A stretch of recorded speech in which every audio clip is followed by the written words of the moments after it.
Good evening, everyone, and welcome to the Ashland Planning Board meeting of Thursday, January 22nd, 2026.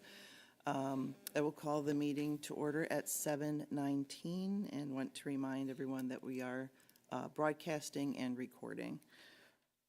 First on the agenda tonight is the chair or clerk's report. This is generally where we let everyone know about communication we have received.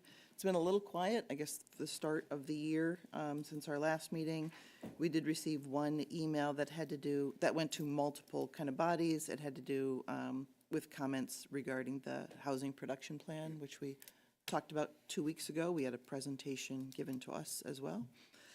And there have been several emails about Zero Cross Street and the conversation going on with that particular lot, which I think Jasmine will talk a little bit about later on in the meeting under administrative. This has kind of come up recently.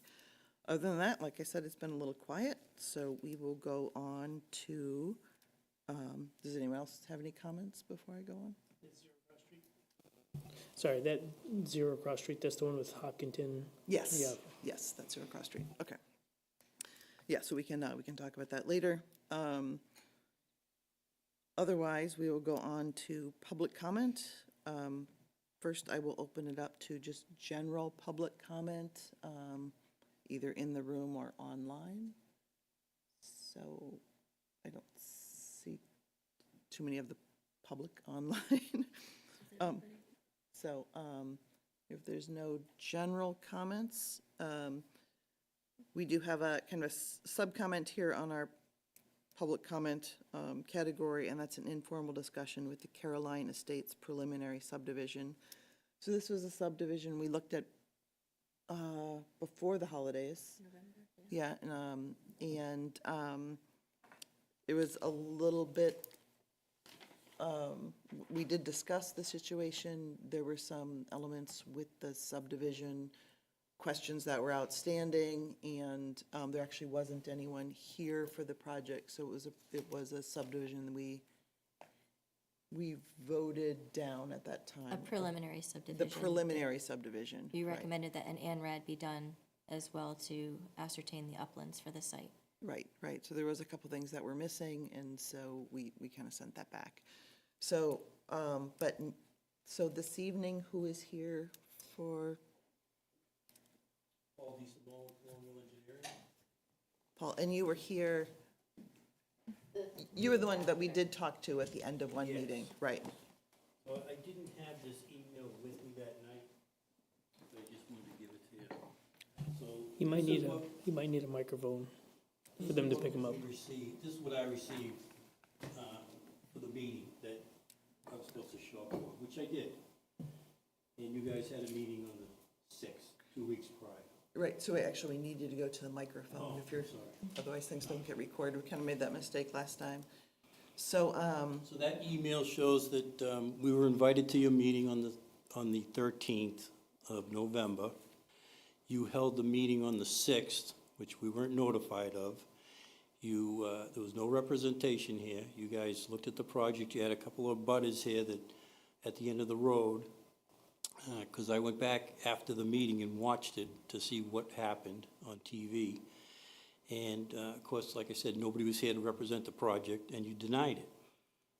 My client was really mad. So, I asked for a informal hearing, because you already voted on it, and I know you can't change that, and I got no problem with that. It's a preliminary. But, not being able to explain it to you, there were a few things that you had questions on, and of course, nobody was here to answer. right, So I just wanted to go over the project with you, show you what we're proposing. First off, the comments from the two gentlemen that were here at the end of the road about the strip of land between their properties. They kept mentioning it was an easement. That's not true. That strip is owned by my client, Well- okay? And I'll show it to you on the plans. yeah, I mean, if, listen, you are on the agenda, it is informal, so we won't be taking a vote or anything. It's not something we take a vote on. They would have to reapply. Right, I'm not But, looking for yeah. any kind of vote. I just wanted to show you the project. That's I know fine. you can't do anything, but I just wanted to get your feel and comments for stuff that, because I couldn't answer them. Nobody was here to do that. How do we best do this? Because can that microphone be changed? Can be, None of them are wireless, so you either have to hold it I'll just or, hold it. okay. Oh, and they're up on I thought it the could bend screen the, as I well. thought it could bend the other way. So this is a piece of land off of Adams Street, which is close to the Sherburne Town. There we go. Oh, thanks. Superhero, right there. So this piece of land is off of Adams Street, which is in the eastern part of town, almost into the town of Sherburne. It's close to the town line.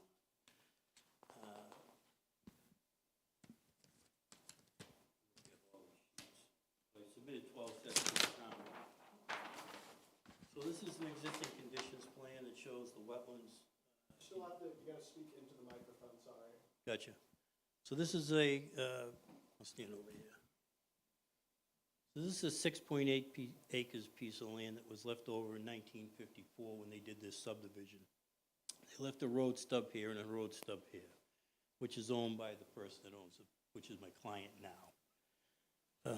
In 2006, so they never completed this project because of the wetlands and the water table is very high down here. And this was on septic in 1954. In 2006, they ran this sewer line right through the property. So that gives us a good advantage of getting onto sewer instead of doing perk tests because it will never perk. So what we were proposing to do is bring those two road stubs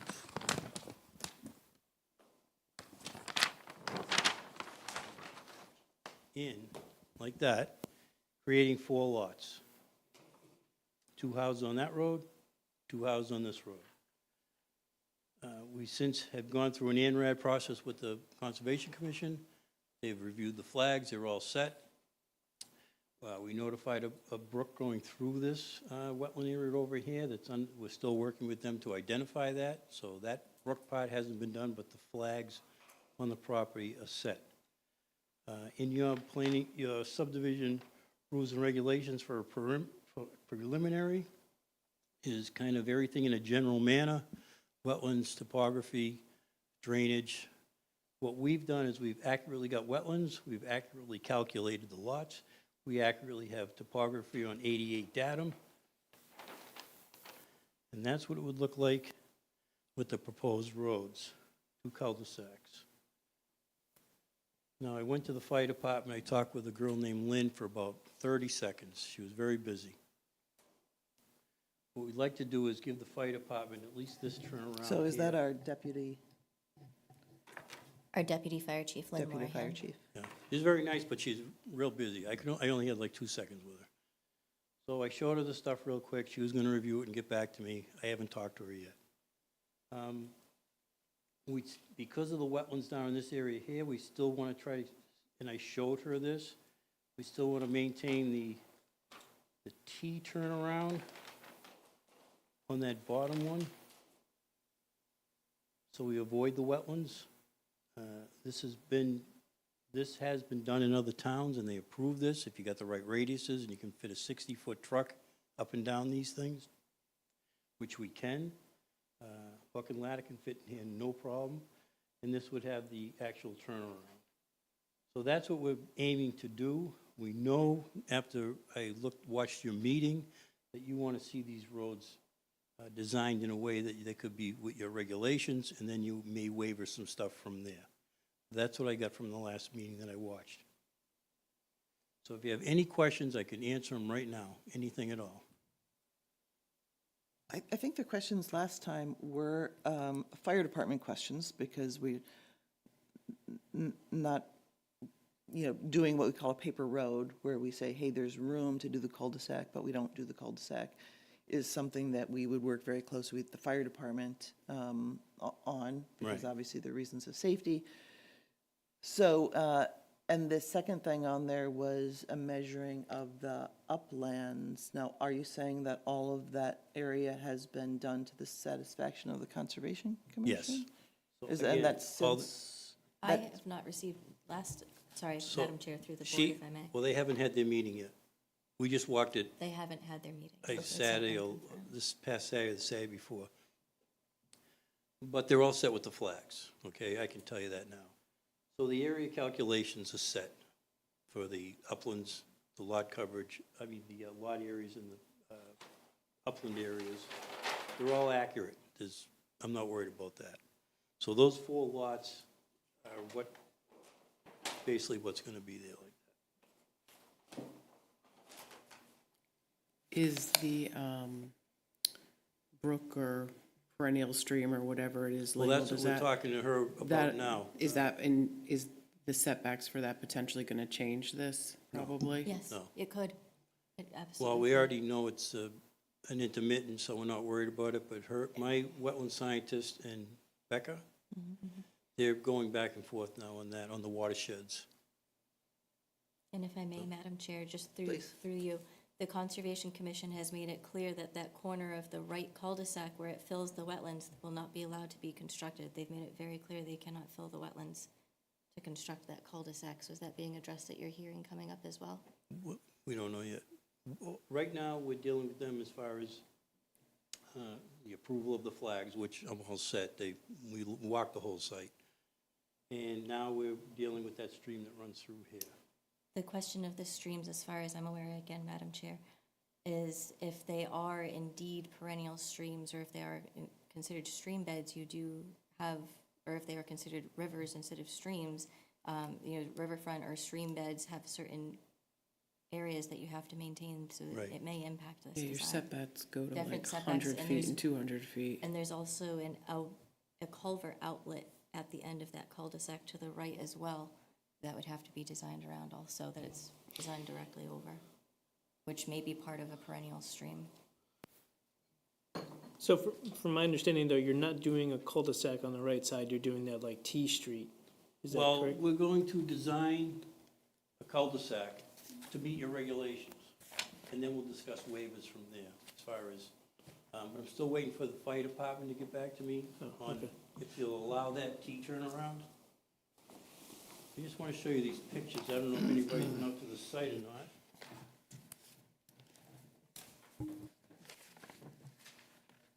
Yeah, I got plenty. But to the pictures. So what's showing here is if you look at the first one, that's standing on Adams Street at this intersection, looking up the street.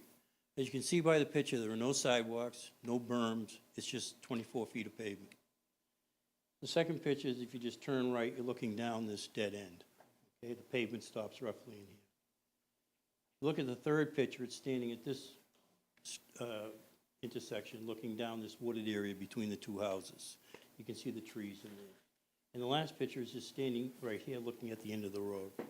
So as you can see from the picture, that Adams Street, it's a long dead end, no turnaround, no berm, no granite curbing, no gutters, no sidewalks. It's just 24 feet of pavement, that's it. So when we come back with the definitive, we're going to kind of look to image that as far as no sidewalks on these little 2 dead-end walls, possibly reducing the width of the pavement. We'd like to go down to like between 20 and 18, somewhere in there, where you can, it's safe for 2 cars. I know roads in town right now that are about 15 feet wide. I can measure them and show you where they are. So as far as 2 houses here and 2 houses here, 18 feet of pavement is more than adequate for that. And of course, we wouldn't be looking for any sidewalks or berms. We may need berms to control the runoff for drainage. We don't know yet. We haven't done any holes. Are there any questions from the board on this, I think, typically, and this was part of the problem last time, I think, is that not just that there wasn't anyone here, but there was a lot of unanswered questions, like the planning board isn't going to, I don't want to speak for the board, but the planning board generally doesn't approve anything unless the Conservation Commission is okay with it. Right. Right? Because Well, those are, right. And also in terms of the roadways, we're looking for the fire department to okay it, Yep. right? We don't go against our own fire department. So we're kind of looking for that. Not having any answers on that, there's no way there was no way for us to kind of give an approval. We would be waiting, for that information. Right.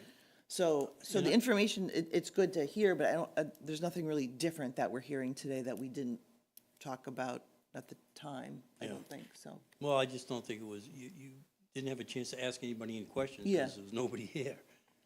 But we're working with conservation now. We're working, again, I only had like 2 minutes with the fire chief.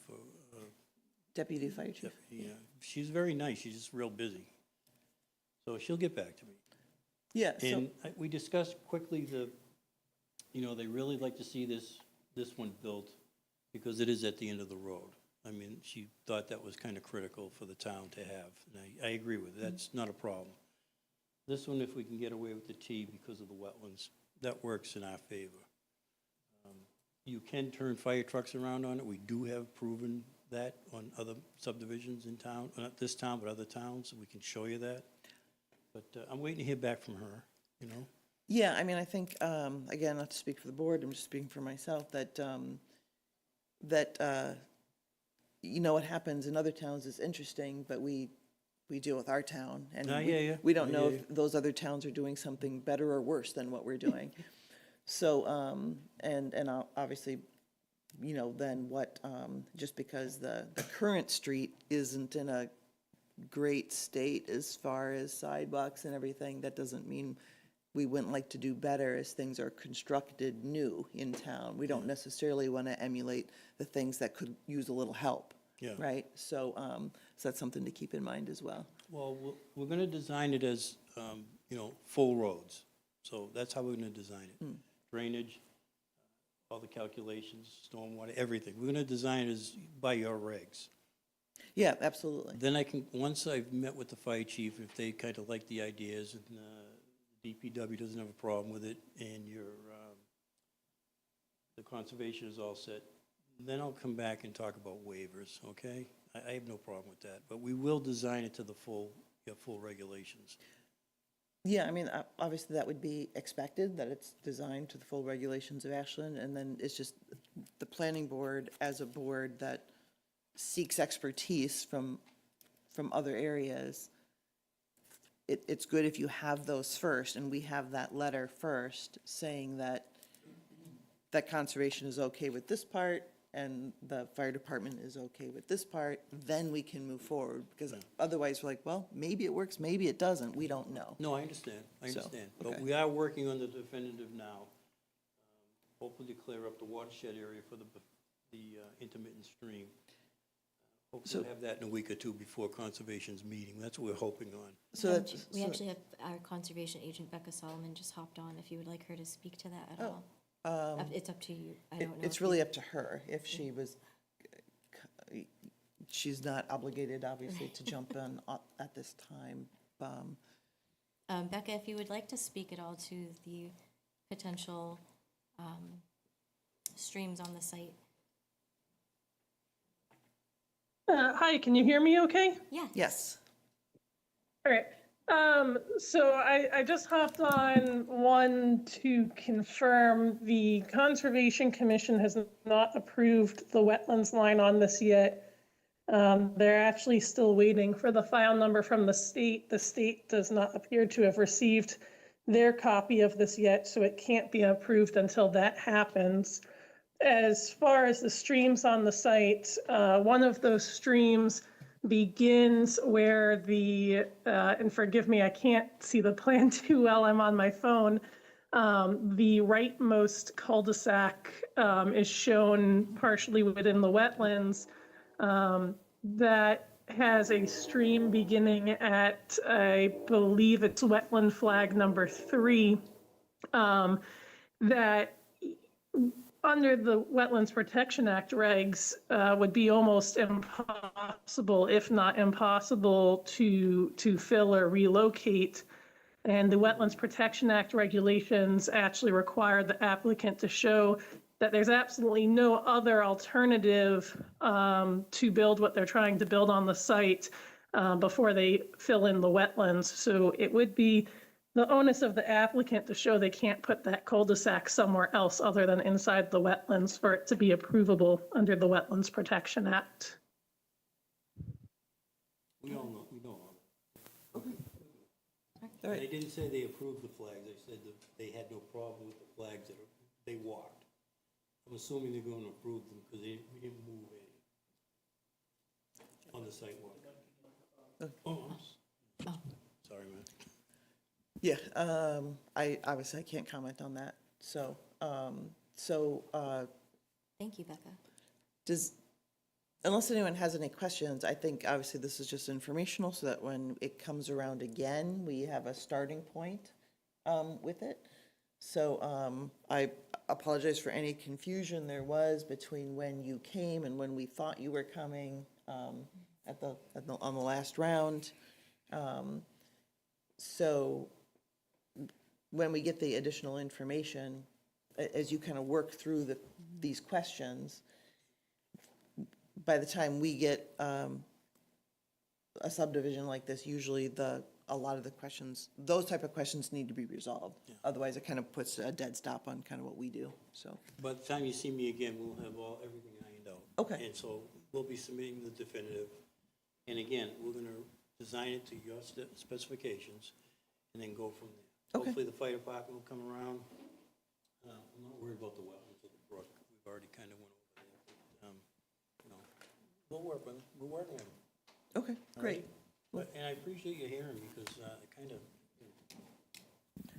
was a good last Well, time. it was definitely unfortunate last time. You waited very patiently, and we actually thought you were part of the other project. And then we were, kind of surprised that, we just didn't realize. I just wanted to show you the email we got. And I just explain that. I know I told you that, but sometimes, I'm not an honest guy, okay? Yeah, well, sometimes things do get, confused, especially as we approach the time around, when, the end of the year, a lot's going on, so. Well, thank you for your time. I appreciate your patience in this process. All right. All right, take care. thank you.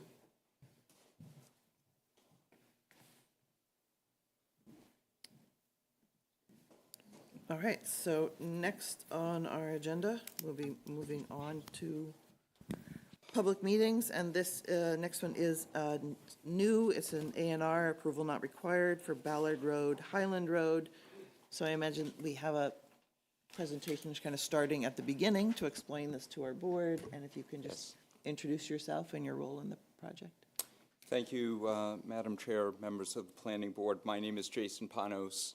I'm an attorney, for the record, practicing law at 246 Andover Street, Peabody, Massachusetts. I'm joined by the applicant, Sandra DePietri, who's the manager of the DePietri Group of 735 Main Street, Boylston, and also the civil engineer who prepared a lot of the plans you're going to see tonight, Mark Allensar from MP Design Consultants at 118 Turnpike Road, Southborough, Massachusetts. As a brief description of what's before you, this is an application for planning board endorsement of an approval not required plan, creating 2 parcels of land. I don't know if you want to put it up. Excellent, that's okay.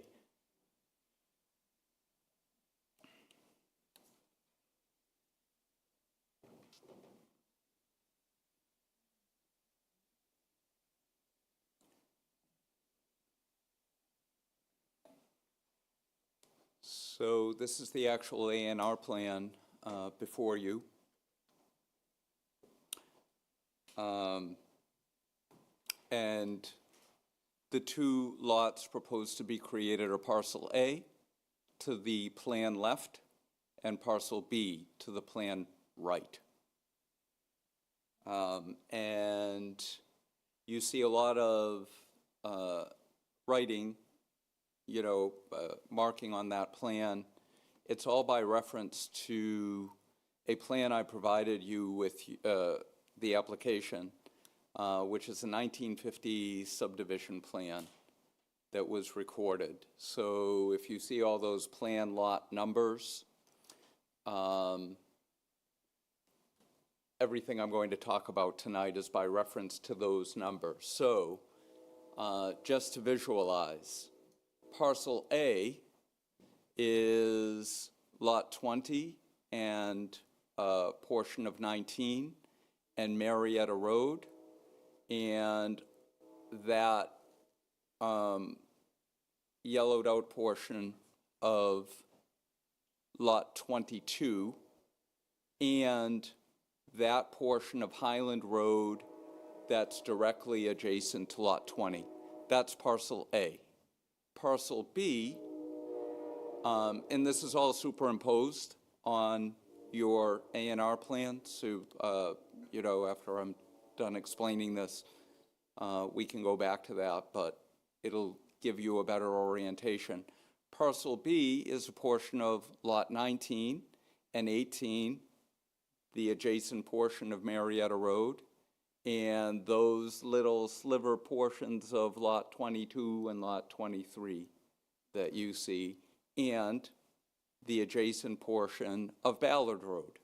Now, Highland Road and Ballard Road, even though the fee ownership will be vested at least to the extent of those lots, parcel A and B, will be vested in the owners of parcel A and B respectively. However, they will be subject to easements to continue the use of Highland Road and Ballard Road respectively, which is not uncommon.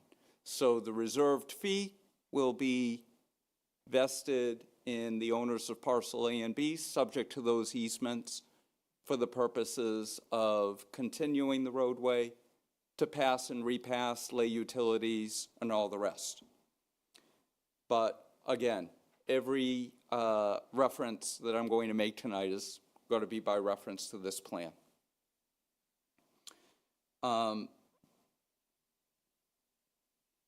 Marietta Way, to give you, so you could see it, Marietta Road rather, is a paper street, a so-called paper street. We are going to be discontinuing that. It doesn't exist. Highland Road and Ballard Road do exist, for the most part. And we're going to fully develop those roads once the A&R is endorsed. I'm sorry, Yes, you said Highland Road does exist? it does exist, yes. All right, because I can't find it on, It's right, but there are two houses. There we go. There are two houses on the corner. On the each corner, you could see that. Where's Highland? well, that's what I mean, I can't, Right. which, it where in the- between which two houses would it, Yeah, does they- it go? They're the upland road facing houses. So if we go back to the 1950 plan. It's not paved at this time, but if you go in, it's clearing. Right. Three houses over from Ballard? So, Three, yeah, so it is right here. It is this, where this tree line is. Okay. yes. Sorry, is there a document showing, like, where you draw over this old map to show what you're showing on this map? So that we can- We superimpose that information on that map, on that plan, that 1950 plan. So see, we don't go down to upland on this plan, but on page 2, sheet 2, we actually give you the whole thing. Is it this one? Yeah, there you go. Sorry, don't hold up, okay. Got it, all right. All right, but we do superimpose the information we're presenting tonight from that old 1950 plan.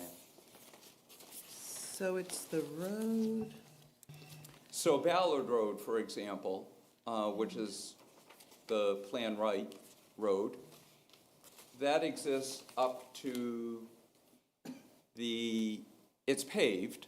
It exists on paper, it was created, but it's actually exists up to the lot line.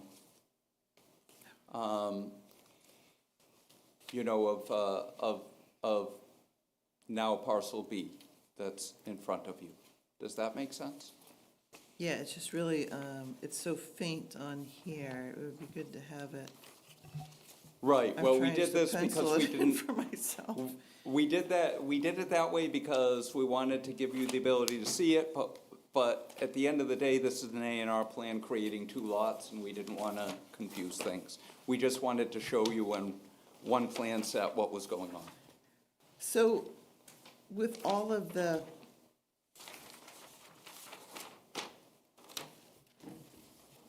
let's see. So all of those properties now are one owner, right? Are in common ownership, yes, Okay. yes. The road, the paper road, the 3 lots beyond, So, the, those lots on the left, plan left, 1, 2, 3 lots. Then you move to the right, the lots depicted, hold on. Let me just get the 1950 subdivision plan, it's so much easier. So those 3 lots on the left, lot 28, yep, there you go. So 31, 30, 29, 28, 21, 20, 19, 18, portions of 22, 23, 15, 16, 17, adjacent portions of Ballard Road, Marietta Road, and Highland Road are all in common ownership. okay. Okay? And that's important for later on in the discussion. So we're proposing these 2 A&R lots. We believe they provide a lot of benefit to the neighborhood. They're obviously undeveloped right now. The development of these parcels, parcel A and B, along with the remaining lots created by that 1950 subdivision plan that I just oriented you toward, will help address the housing crisis by providing efficient use of land with a smaller footprint, ownership dwelling houses catering to a demographic badly needing this housing. The development will help diversify the Ashland home ownership demographic, and the development will also provide for stormwater management where none currently exists, mitigating any currently existing or resulting adverse impacts to the neighborhood and adjacent property, streets, ways, and generally improving the current situation. Right now, the water just sheets off the property and into adjacent parcels, onto upland, wherever it can find a path. And if you do have technical questions about that, we do have our engineer here, as I mentioned. The proposed development of the lots and parcel A and B will also provide the opportunity to connect to the utilities that we will connect to. We're going to connect to water, sewer. So those adjacent property owners who may now be on septic or, who may want to connect to what we're going to provide will potentially have the opportunity to do so. So, as I mentioned, does anybody have any questions thus far? Yeah, sorry, one more question. Yes. Using this map, there's a house at the end of Ballard Road, is that Which, Here. right there, yes, right there? yes. But that's further down. A little further down? Yeah. If you look at the plan, where, you see where that 24 right there? Right next, the house is somewhere there. Yeah. Thank you, I was having a hard time figuring it out. Yes, and that's where, like, the driveway ends. And then you mentioned that you're bringing sewer down to the end there? So Yes, that's the there is plan. no sewer line currently on either of those 2 roads? That's correct. Right now, there are 2 houses. Actually, guys, if you want to speak, come up. Yeah, please, if you're going to speak, we need you to go to the microphone. I chaired the zoning board of appeals for 10 years, so I'm totally sensitive to that. Hi, I'm Sander. Yeah, so right now there are 2 homes there on septic, while the rest of the... Just speak to the microphone. Right now, I believe there are 2 homes there on septic, while the rest of the area is on sewer. Okay, and just to be clear, I mean, this is for an A on R, this. That's correct. So this is not for a preliminary subdivision No. or a subdivision? No. No. So all of these things come back later, right, for? I mean- No, No. not at all, and I'll go through why that is the case, that you're gonna see this once. But there's a lot going on here, and I wanted to orient the board to, you know, what will result, as a result of the A&R plan. But we're only before you to create those 2 back parcels. Right, so Jasmine, can you, I mean, so in talking about subdivisions, none of that is locked into the A and R? Is that Correct. That's right? correct. An That's A&R correct. is Okay. only defined by. It's just the A and R, It's just the Exactly. A&R. and does not, any approval of the A and R here does not automatically give approval for any element of the subdivision? That's correct. No, we're an exemption to the subdivision control law. Okay, And what is before you is parcel A and parcel B. You know, but there's a greater development going on here with regard to these other parcels that are pre-existing non-conforming.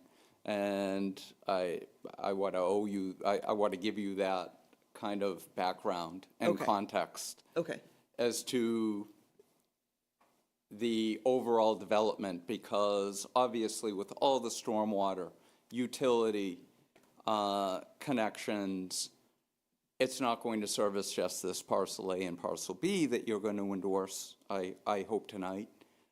It's going to service this greater project, these other lots that get pulled in by a new statute that came into play in November of last year. what statute that came into play? I mean, I can pull it up. It's in the application. I don't recall it off the top of my head. clarify this for me, but I'm a little confused about why we're talking about subdivision issues for an A and R. We aren't. So, because, I mean, you could come back with the A and R and say, you know, next week that you're gonna Sure. turn this into, you know, a strawberry field, right? Right, versus a subdivision, so, like, what, I'm just wondering what The subdivision already exists from that 1950 plan. okay, It already exists. right, It's pre-existing non-conforming. It got pulled forward by that statute that came into play in November. But that does not apply to the lots that we are trying to create through the A&R, the 2 lots. Those lots are entirely conforming to dimensional requirements and zoning. The use, obviously, here in a residential A is allowed, so we have no issues there, and I've actually provided you with a plan to show you what the footprints might look like, to show you that they are dimensionally conforming to zoning. We're not here to talk about a subdivision that was approved in we are here a little bit to talk about the context of the subdivision that was approved in 1950. But it's only contextual. It has no bearing on the parcel A and parcel B being created here, except to the extent that the ways servicing those parcels existed from that 1950 subdivision plan that I showed you earlier. So does that all make sense? I still think I don't think it would hurt for the board to understand what zoning, or change, in state law you're referencing. Sure. I'm trying to understand where in your application it is. I don't think it actually is in it's a this plan note. application, yeah. It's what? It's not- a plan note. note. It's sheet 2, I believe, Plan note note 2? number 4. Two. Okay. Two, number 4. Sheet 2, number 4.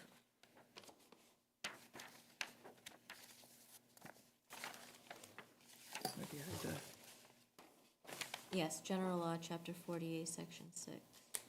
Adjacent lots under common ownership shall not be treated as a single lot for local zoning purposes. If at the time of recording or endorsement, the lots conform to the then existing requirements of area, frontage, width, yard, or depth, where each such lot has not less than 10,000 square feet of area and 75 feet of frontage, and are located in zoning district that allows for single-family residential use, any single-family residential structure constructed on said land shall not exceed 1850 square feet of heated living area, shall contain not less than 3 bedrooms, and shall not be used as a seasonal home or short-term rental. So you're saying that particular state law allows you to do what? It allows me to pull forward, if we could go back. This is a new state law, right? Yeah, it's a So few months Jasmine, old. Do you agree, have we run by town council that we agree with note 4, which I am shockingly able to read? Yes. Yes. Thank you, my Town council, contacts. Yes. It's not my organic state of my eyes. I went to law school, so I could not read that without context. So my question is, are we Yes. confident that the interpretation of the applicant of note 4 is correct? Yes, but I can get that confirmation in writing Okay. for you. But that was something that was confirmed by council. So to translate it to civilian speak, Yes, I think what you're saying is that you don't have to come back for a subdivision. That's exactly You're right. basically grandfathered in to do, That's whatever exact- you want, that's exactly right. to be clear. So, just to close the loop on that discussion, 48, Section 6 is the pre-existing non-conforming section of the zoning act. Okay. So what they did when they added this provision is they said, well, we need to address the housing crisis.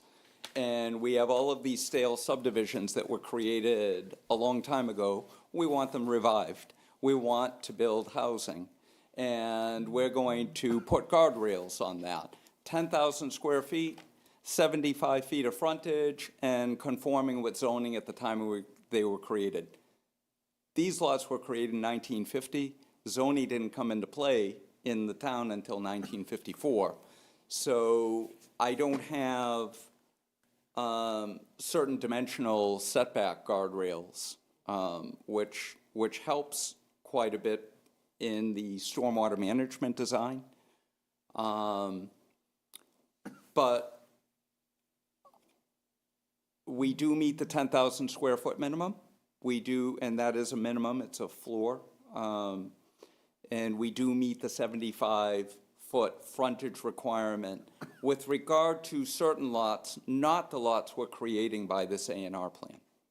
So the lots, Those are conforming to current zoning requirements. so the remaining lots may not conform, the remaining lots in this parcel conform to the zoning that was in place when they were created, which is what the new. In essence, yes. Right, is about.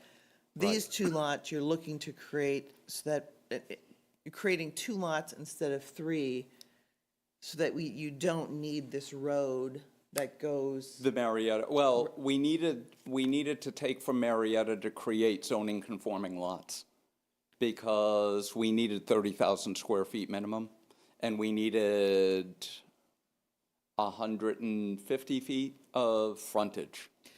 So But that's it- what those lots accomplish. And is that because those didn't fall under the new, you couldn't have kept it They exactly didn't. as it was? They didn't, they were 8,000 square foot lots. Okay, so they're too small to Yes, fit under yes. that. So, Yes. so you combining the 3 that don't work into 2 that do work. Correct. Okay, now I'm getting it. I think that's important to clarify. Yeah. and Yes. So my question about and sorry if there's more, the one lot A is a strange shape. Yes. Right? Does the rule of 22 not apply to this lot because of this new regulation? Or I'm sorry, the rule of 22? I've got it right here. yeah, it's a part of Ashland bylaws, I believe, and about strangely shaped lots.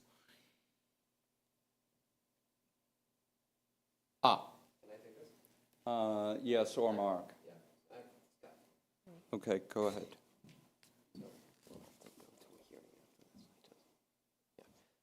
Yeah, so I saw that flash up your screen and I noticed, so what we're ultimately gonna do is we are going to shift parcel B's area a bit to mirror what we're doing on parcel A and use that to use the 3,000 feet gain there to make a more appealing or a regular shape.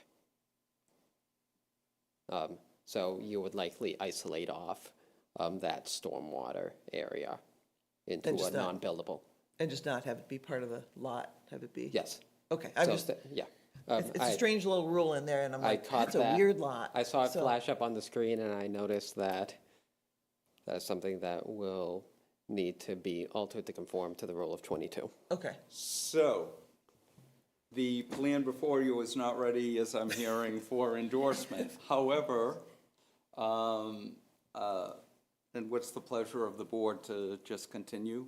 Or to, because this isn't subject, this is a noticed hearing, but it's not a noticed hearing, actually, it's an A&R.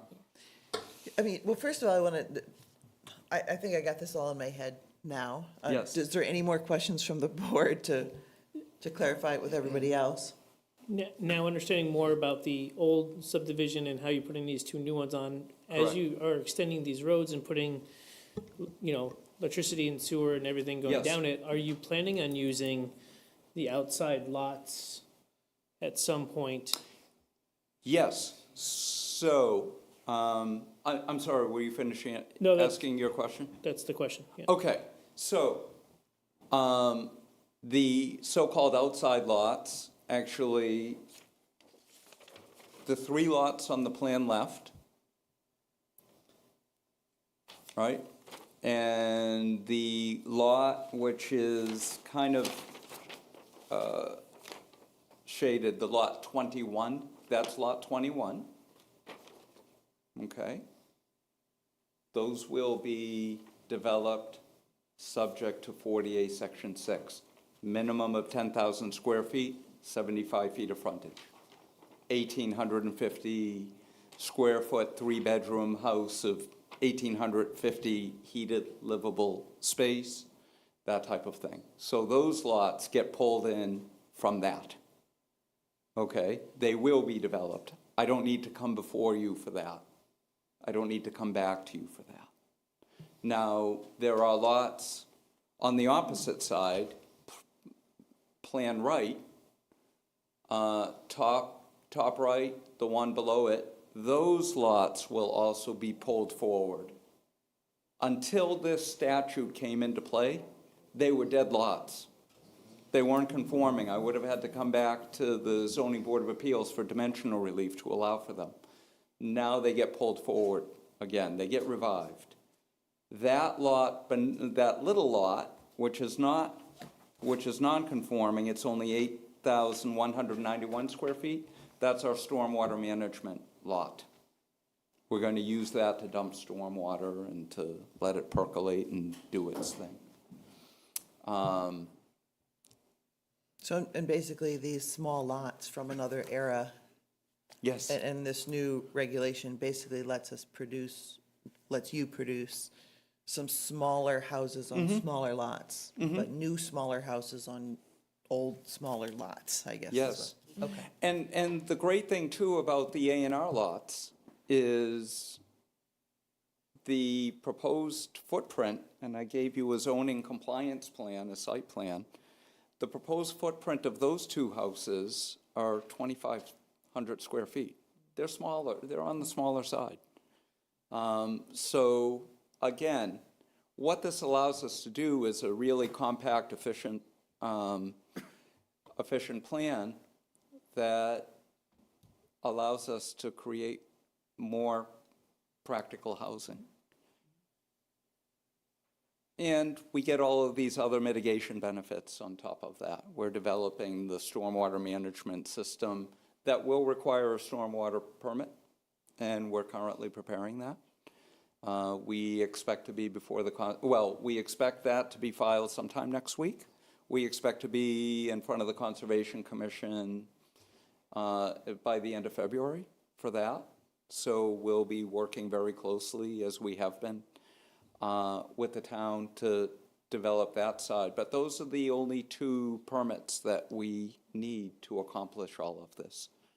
This A&R endorsement, we'll be coming back to you with another plan, and the stormwater permit. Yeah, I'm certainly glad to see some unique situations where we might be producing some, like you said, small houses on smaller lots instead of the McMansions that for decades, has been kind of been the norm.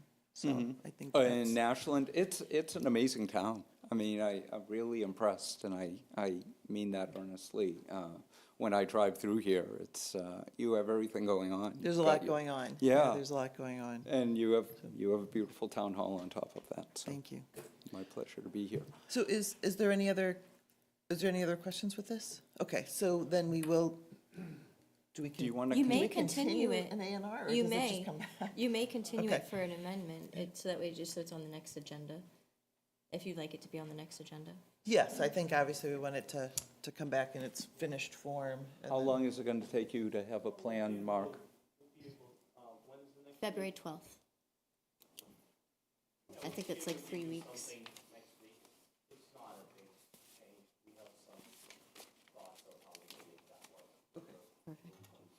Yeah, just fiddle with the math, right? Thank you. They're close, it's 26. Yeah.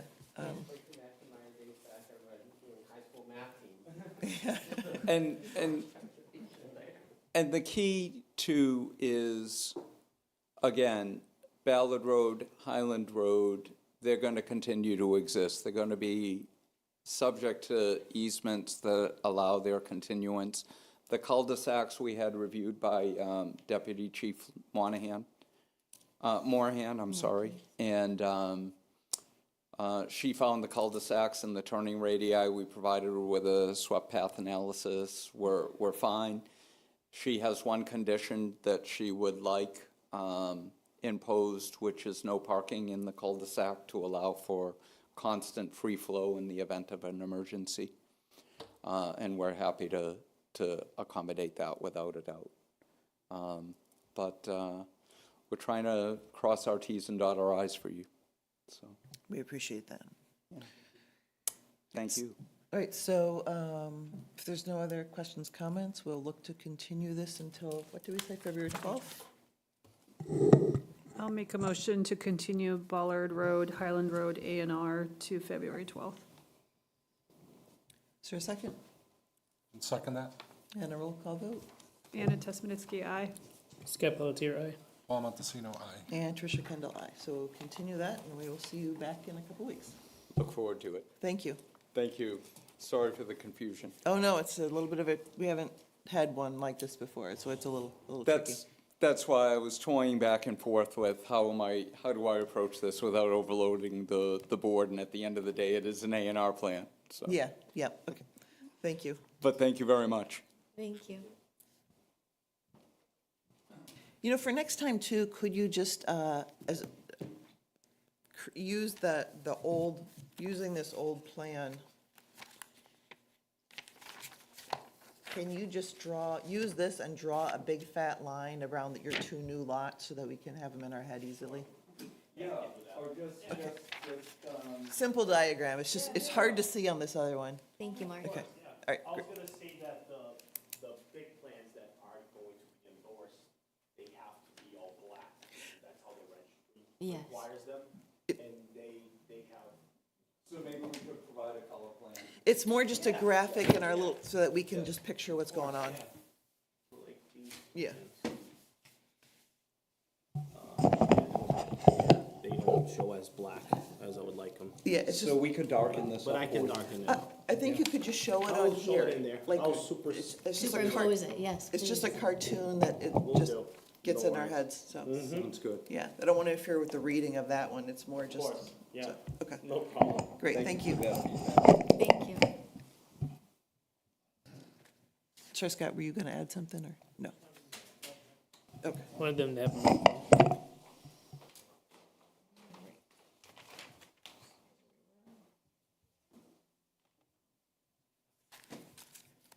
okay. Okay, so next on our agenda are the public hearings, as I hope everyone saw when they looked at the agenda.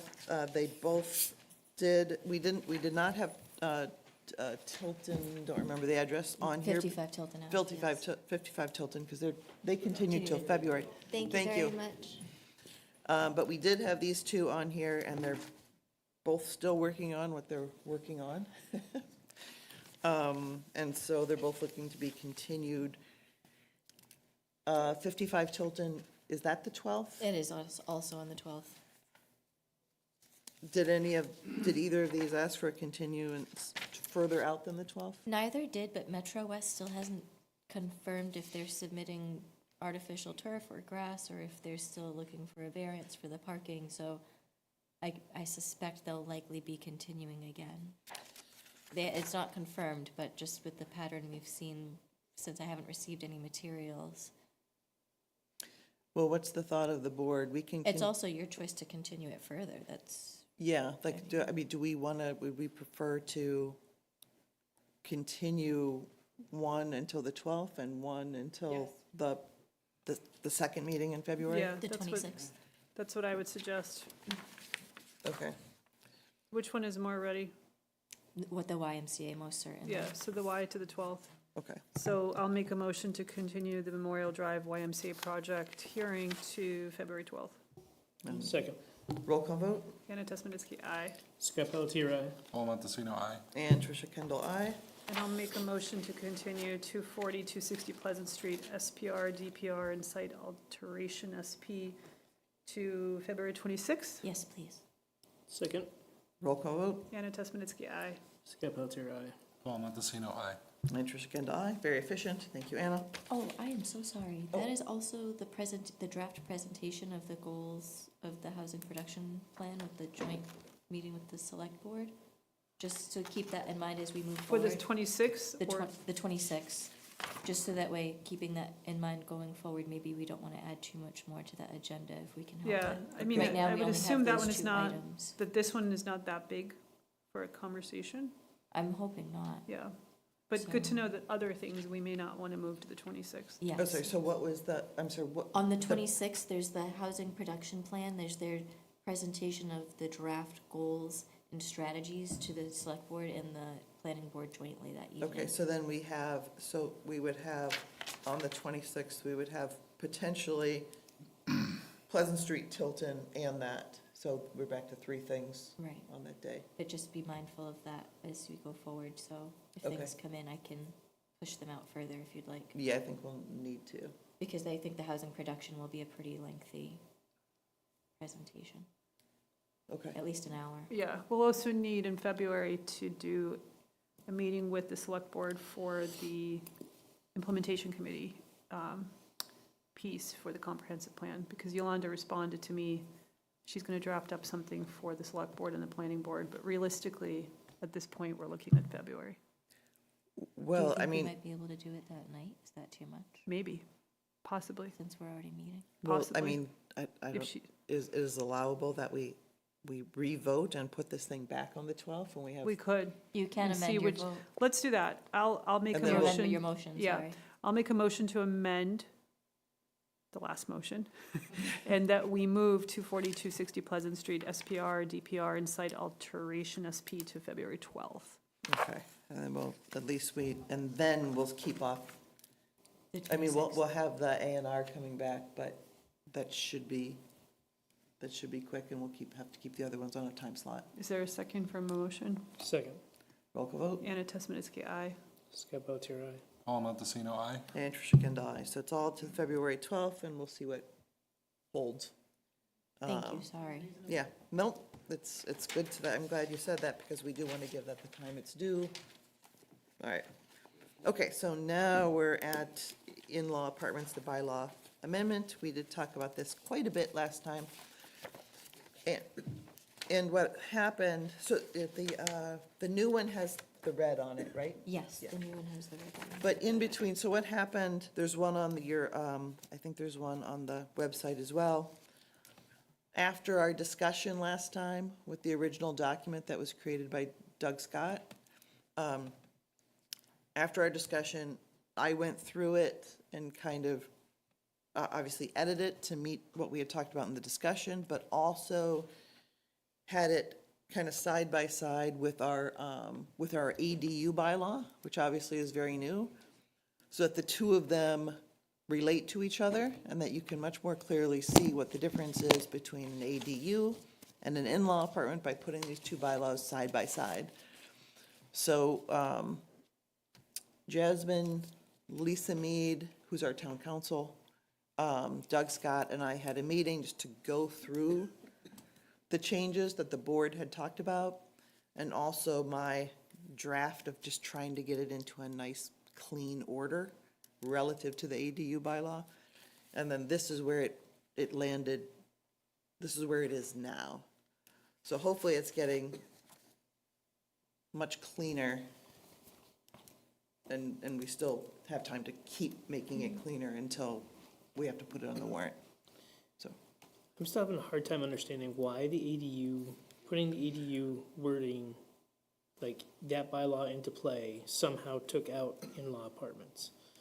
Like in my that's right, you weren't understanding here of the- last time. No, right? but in my understanding of the ADU law, it was to not separate, like, to not create two different instances of these things. They were just gonna call everything an ADU. Yeah, so as soon as,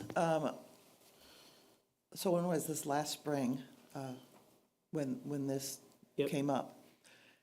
Immediately, actually it was right before even town meeting, Doug Scott was like, well, this is a problem. You're taking out the ADU, you're taking out the in-law apartment bylaw and replacing it with the ADU. Now I don't have an in-law apartment. But why So- can't you just call it an ADU? Like, why does it have to be? like- Because they're intended to be, or at least this is intended to be two separate things. An ADU requires fire separation, it requires two means of egress, it requires a lot of things because they are two separate houses, just like a two-family. But they don't have to be two separate houses. They can. But they have to have fire separation. An ADU Right. has to have fire separation, say, from the main dwelling, right? And utility separation, wasn't that another part of it? I think it's at least partial separation, yeah. Where an in-law apartment is meant to be, and put in-law, the name in quotes, right? We're not talking about that it has to be an in-law. But for the permitting, when people come in for building permits, an in-law apartment is something that is fully contained within a single-family home, meaning it doesn't have its own door with its own address.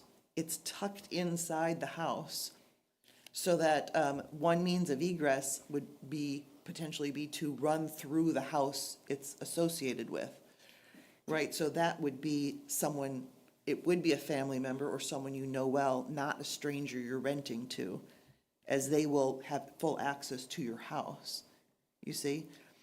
So that's why, but it could look, when Doug goes to permit these things, it could look like an ADU. So he needs the two things to be able to permit one way or another. Right? So say you turned he always gives the example of like if you turned your basement into an in-law apartment or for a grown child or whatever, it looks like a rentable unit because it has a kitchen and a bathroom and a bedroom. It looks like a little apartment.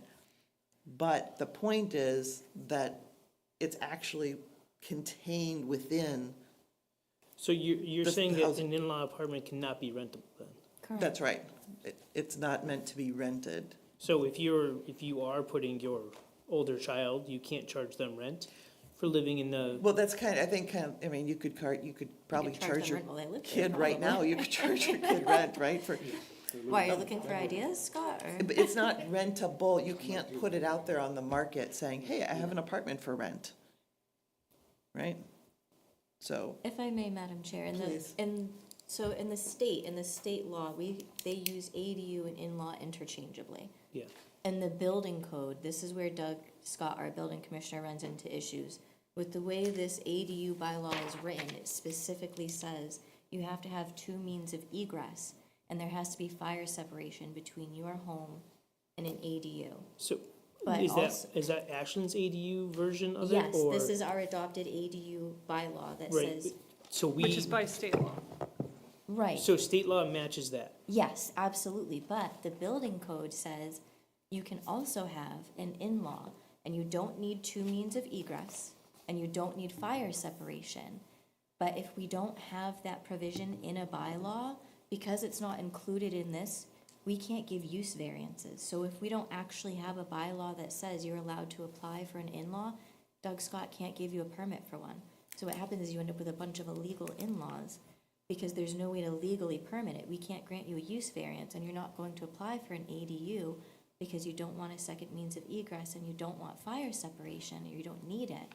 So under the building code, Doug Scott can grant you a building permit for an in-law apartment, but right now our bylaws restrict him from being able to grant that permit. So is every other town in the state Has creating two, a either it has it, version? and together they have two separate. Dover did the exact same thing.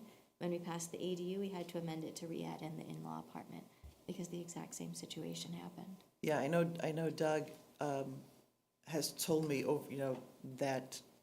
that this has been a big discussion between building inspectors, because they're like, now what do we do, right? Our hands are tied. So I would have to look up where that exactly is in the building code. I didn't ask, and I didn't think ask it's- where it is, I think but it's they good are that we two look it up separate. so we can actually see what the difference is. So what's the enforceability of the not being able to rent out an in-law? So it's really, the ability is, we can't restrict it. So you can't legally tell people you cannot have an in-law, right? We can't by law say you can't have that. But right now, we can't legally permit it either. So by law, we can't say you can't have this because you may rent it, the same way we can't restrict an ADU. And that's why the law uses those words interchangeably, because they're protected under the same Affordable Housing Act. But without that specific verbiage in the bylaw, Doug by law cannot grant a permit for an in-law apartment because there's no way to apply for it. You'd have to build an ADU. Or you just have to build an ADU. So Right, which you'd have you to have a would- second but form of if you- egress and a fire. Right, but if you want to, put your mom in, or you've got like a cousin who is having a hard time and you want to set her up in the house, we don't necessarily want to make you pay for an ADU, per se. Yeah, I understand that, but now what I'm interested about is somebody builds an in-law Right. and Well, that's doesn't what follow these Tricia things and said. then You starts cannot- renting it. You Well- can't, an in-law doesn't have that separate door, so that person has access to your house. Yeah, To so- Tricia's point. So yes. Yeah, but you could lock the door, or you Yes, could so put you- things on it, like You I. could. So, but- wait, hold on. So yes, you could right now in your, wherever you live, you could rent out your basement and, under the table, and yeah, probably no one would know.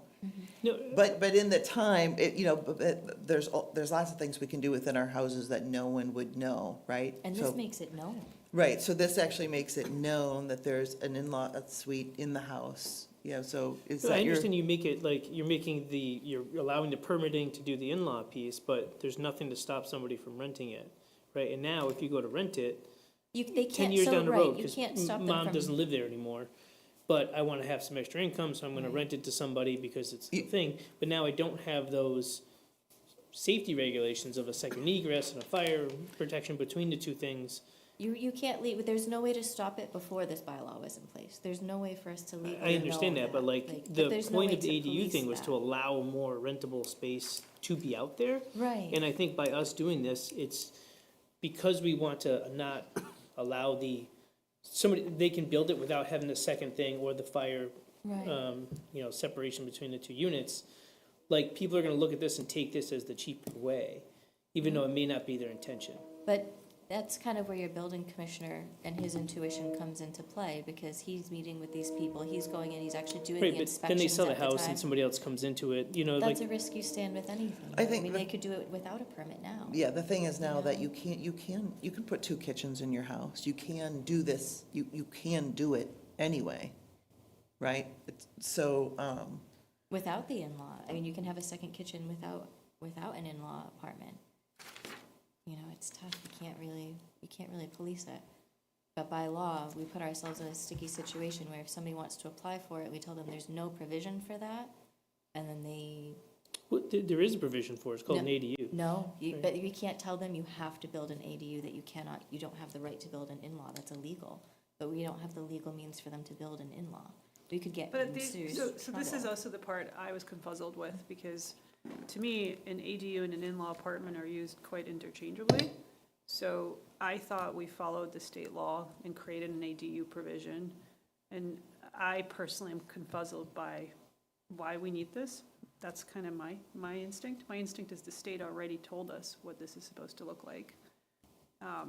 Yeah, I'm the same way. That's kind of my thought, is just like, if somebody comes in and says, hey, I want to build an in-law apartment for my, They would use the ADU then we just be like, section. okay, here's the qualifications, this is what you have to use to build it. So if somebody has an ailing parent, you would like to make them install a second means of egress and a firewall while their mom's going through cancer treatments and they're helping her pay for those. That's what this bylaw is intended to do.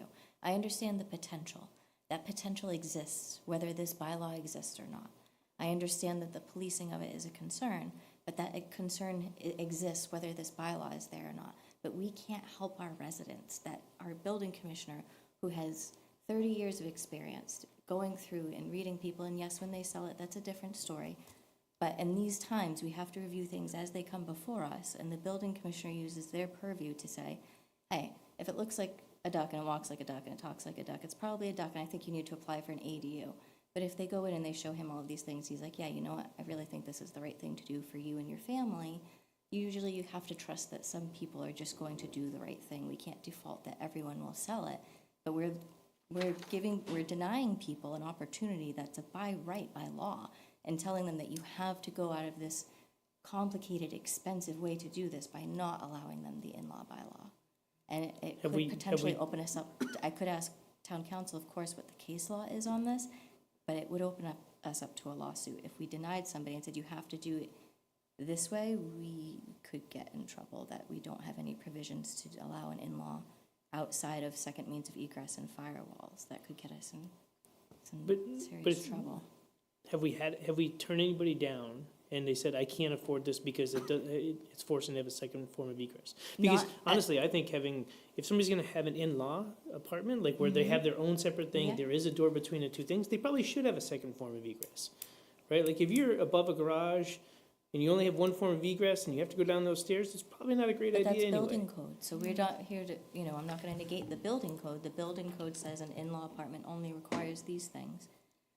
If, So it sounds like there's still yeah, not clarification. The main question is like there's a not understanding the difference between the two and the need for the two different things. Is that, Yeah, because I don't want this conversation to go in circles tonight. No, I That'd don't be a either, waste but of our like, time. has somebody come to us So- and said like, this has I wanna only been build in an effect. in-law? No, so for perspective, I know it's been like about a Well, year. this has only been in for May, so it hasn't been a full year yet. We have had 2 ADUs come in, and on average, you see less than one in-law apartment application probably a year.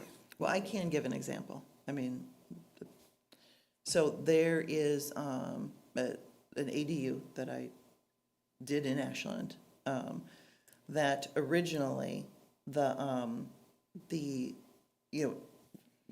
when I did, and this was under the old in-law, right? Doug had said that, hey, if you just make a few changes in this project doesn't have to go, they had two choices. They could take the project and make it an official in-law apartment, which has become the ADU, right? And make it have full separation from the house. Or you can integrate it more into the house, and then it's basically just another bedroom suite, right? It's a part of your house for some members of your family. In that situation, this family, this actually, in-law, this actually was for an in-law, they decided they wanted to separate it out and go through the extra process of it getting approved at that time by the ZBA as an ADU, right? They wanted it, so they made a decision about how they wanted that unit to work. So that unit was built basically to the standards of an ADU, which is under the old law. It could have been built within the envelope of the family house, right? Those are two different things. It's a two-family lot now. It's an ADU as a family, and the existing dwelling house is family. An in-law suite that we're talking about is fully contained and a part of the house. It's just a part of this, it's all one family or group of friends or whatever, but it's all one. So there's two different things there. Yeah, I understand that. Okay. I just, like. You don't know why this can't always be an ADU Yeah, inside this? You can have an ADU inside the envelope of the building, of the house. It could still be called an ADU. Like, there's nothing that says you have to have a break in the siding. But, It shows two different but buildings. it is the way the units work. It's the way the units work architecturally. Like, I have to be able to close my door, there has to be a way into mine and into yours that we don't get into each other's units. There has to be fire protection between the units. If the unit's in the attic, if the unit's in the basement, there has to be a different level of fire protection between a two-family. If everything is all in one envelope, there's not those things. We all share the same doors, we have the same address, there's no fire protection between your little apartment and the rest of the family, and there's no, it's together in one envelope versus two envelopes. So there is a difference between these kind of units. Yeah, so like I said, I don't want to go in circles on it. So if we're not, we can either, I'm not sure it's worth going through the changes. I think the bylaw as an in-law thing is looking pretty condensed at this point. I could go just through some of the things we talked about last time. Kate Jerzyk, who used to be on the board, talked about several points. One was just the name in-law, like in the definition here now, it says it does not have to be for someone related. It could be a friend that you're taking care of. It could be whatever. It could be somebody else. But the point is it's someone you trust enough to share your home, and that's up to you. We took out something that said, hey, if you have an in-law apartment, you can't have another dwelling unit on the property, which is not true. So you can, by mass law, you need to be able to have a primary dwelling, an ADU, and you can have an in-law within your house, right? Because there's still just two dwelling units on that house. So can the right? ADU have an in-law also? So I have to say, I'm super No. confuzzled. If you can fit it because, into the I mean, I 900 keep square looking up the feet. difference in Massachusetts between ADUs and in-law apartments, and in-law apartments are a subcategory of ADUs. Yeah, they use the So, definitions the so same. truly, it's one of the same. So again, The only difference is in the building, that's where the difference is in the building code. That's where you see the difference of the definitions. I want to make broken sure out. we can point out that exact place in the building code, so, and I I'll don't check know that, so So I I want think to. we need to do that, and I think for me, my understanding of the ADU provision by the state was it was meant to make it by right with as few limitations as possible, to make it, that was the purpose of it. Yep, So I would have no problem creating an in-law apartments bylaw as long as it honors the fact that it basically has to replicate the ADU provisions, meaning we have to be equally flexible. Whatever the state required for the ADU provisions, we have to do it for in-law apartments. We can't limit in-law apartments because in-law apartments, just like any ADU, have to now be by right. So for me, I think I need a better understanding of why we're doing this. If we're only doing it to address a particular section of the building code, then this should be super short. It should literally say, an in-law apartment is an ADU, the ADU bylaw applies. Here's the section of the building code that we're making more flexible for in-law apartments. So I'm personally very perplexed by the length of this because it's almost like we're treating it like it's its own type, but it's supposed to be an ADU with all of the flexibility of all the other ADUs. well, yeah, you have to separate, like what you can Google online. No, and- no, I get it. No, No, no. and wait, let me Yeah. finish. Because it does say an ADU and it might say it is an in-law apartment. That's why I have this other, I Googled looking for other titles, and one thing that came up was a secondary suite is sometimes what they call it, right? But it's such a non-used term that Lisa thought it was better just to use in-law apartments and define it a little differently, right? So yeah, these terms are kind of, it used to be an in-law suite or a grandma suite. I think sometimes they call it or whatever. A granny So it's flat, granny flat, that's what I was trying to think of. there's terms of these, and they've evolved into different things. So we want to go with the definition we're giving and not, what's out there historically about what these two things are. So, yeah, I mean, it sounds like we need a little bit more information, like, Doug talking about the difference in the building code, and how these things are, to me, they're very different. Talking about someone who designs them, they're very different. But I can understand kind of the confusion. I'm trying to figure out how to make it more clear.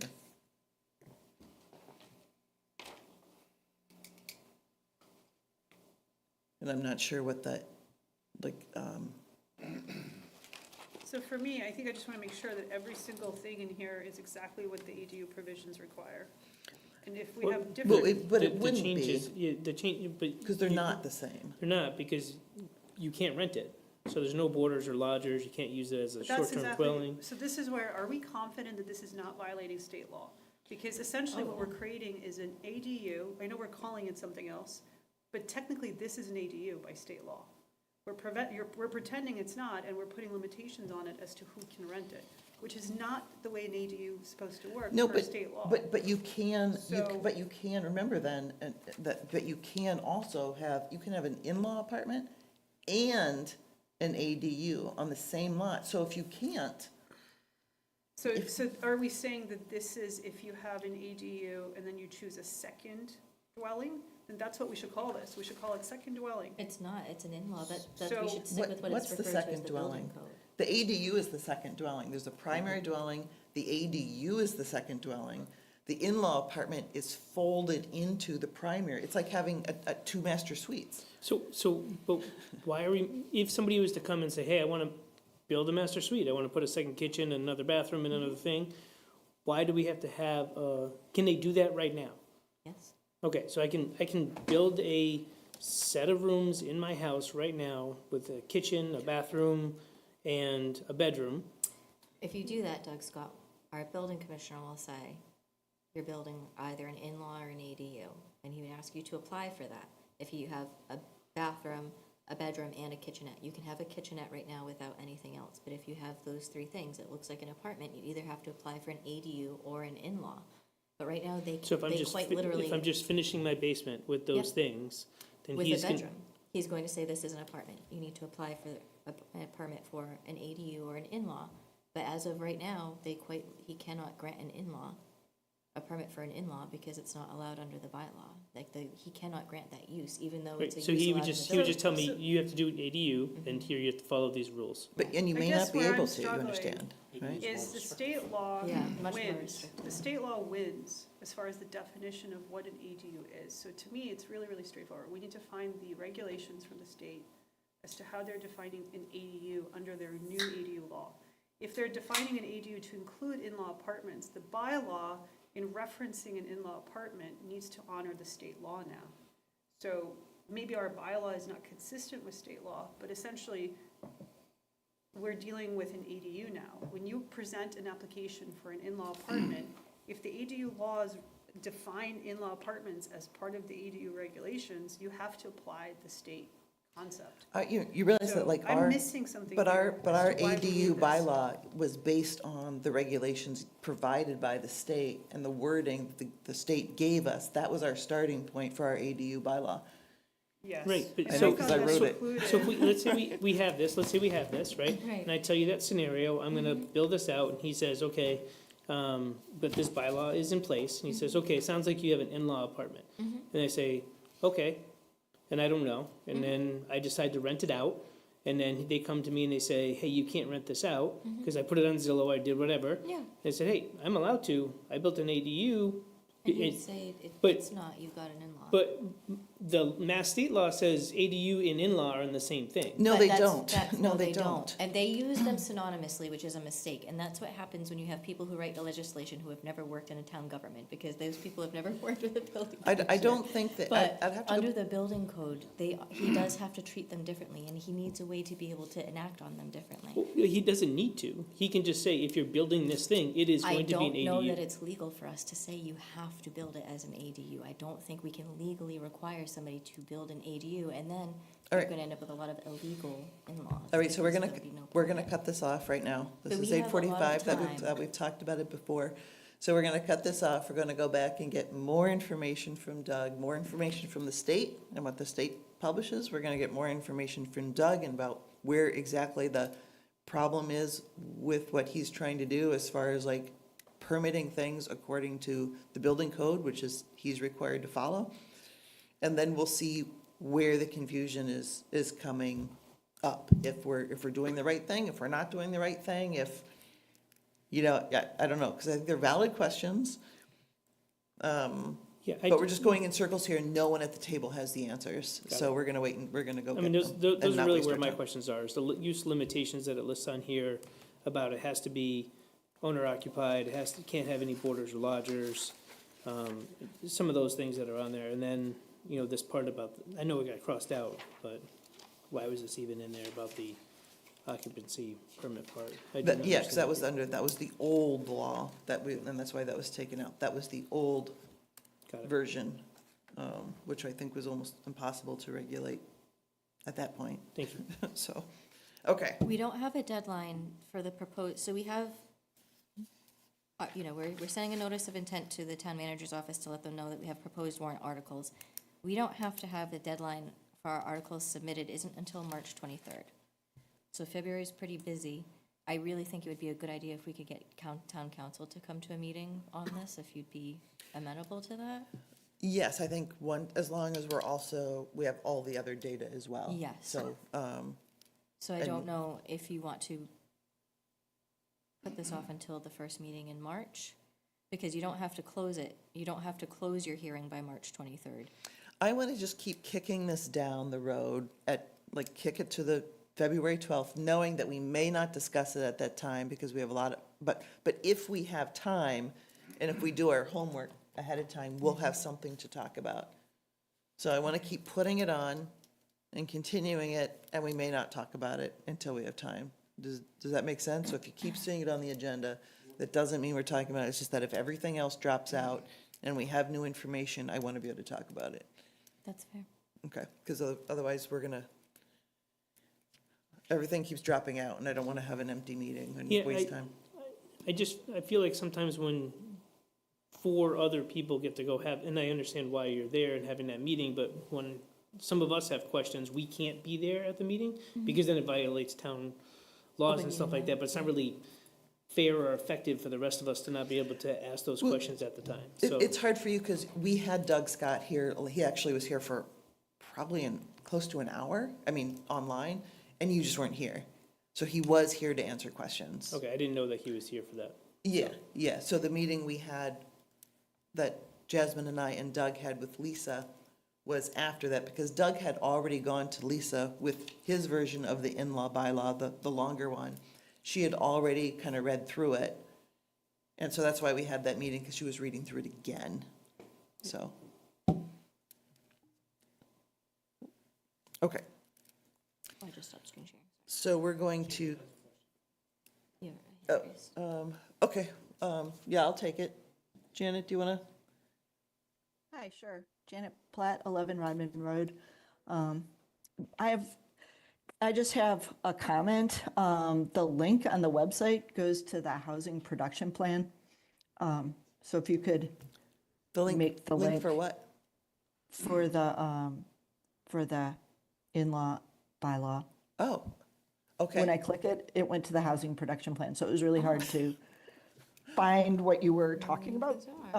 Yeah, she's right. I did see that on the TV up here earlier. Our meeting was not shown on this TV. No, that TV isn't always, that TV always shows something different. Normally it shows our meetings. That one? I've seen it. That one can show Yeah, it something always different shows us. sometimes. It always shows us. I don't That know. was showing a different meeting tonight. It does showing that sometimes. Concom. Yeah. All right, thank They you. can't see that, though. Okay, Only we we'll can see try, that. we'll check the link. She's talking about the link on Cool. the website, when you Exactly. check On it. the planning, not the planning board website, but the planning department website has the link for the in-law bylaw, but it isn't. So the draft. bylaw document goes to the housing production plan. Yeah, that's weird. It's just a link, Okay. then somebody just gotta change. All right, bad update link. that. Thank you. Another thing we need to fix. Okay. All right, so we'll come back to this and try to, it's par for the course, I guess, right? Bylaws are complicated, laws are complicated, building codes are complicated. It's all fun reading. Okay. So do you need a motion to continue this? Oh, yeah, let's have a motion to continue this to February 12th, knowing that if we're busy with everything else, we'll kick it down the road. I'll make a motion to continue the in-law apartment zoning bylaw amendment to February 12th. Just a second. Second. Roll call vote. Anna Tesmanitsky, aye. Skip Pelletier, aye. Paul Montesino, aye. And Tricia Kendall, aye. Okay. We'll get this thing figured out. Planning board task us, this is in draft form right now, but if you look at your binders, because there's one thing, we're starting to get this thing in order. So first you'll find that there's the agenda. Second is the meeting minutes that we need to approve with that agenda. So that would be coming up next. And at the back of that, right in front of the number 1, is the planning board task list. In my revised, new and improved revised graphic, that starts to put a name for the lead on it. I've divided it into, our list into 2 sections. Ones that are just, hey, it really is a task. And the other one is just, we'd like to have a meeting with the Cultural Council or the Historical Commission. Those were things that were on the list before.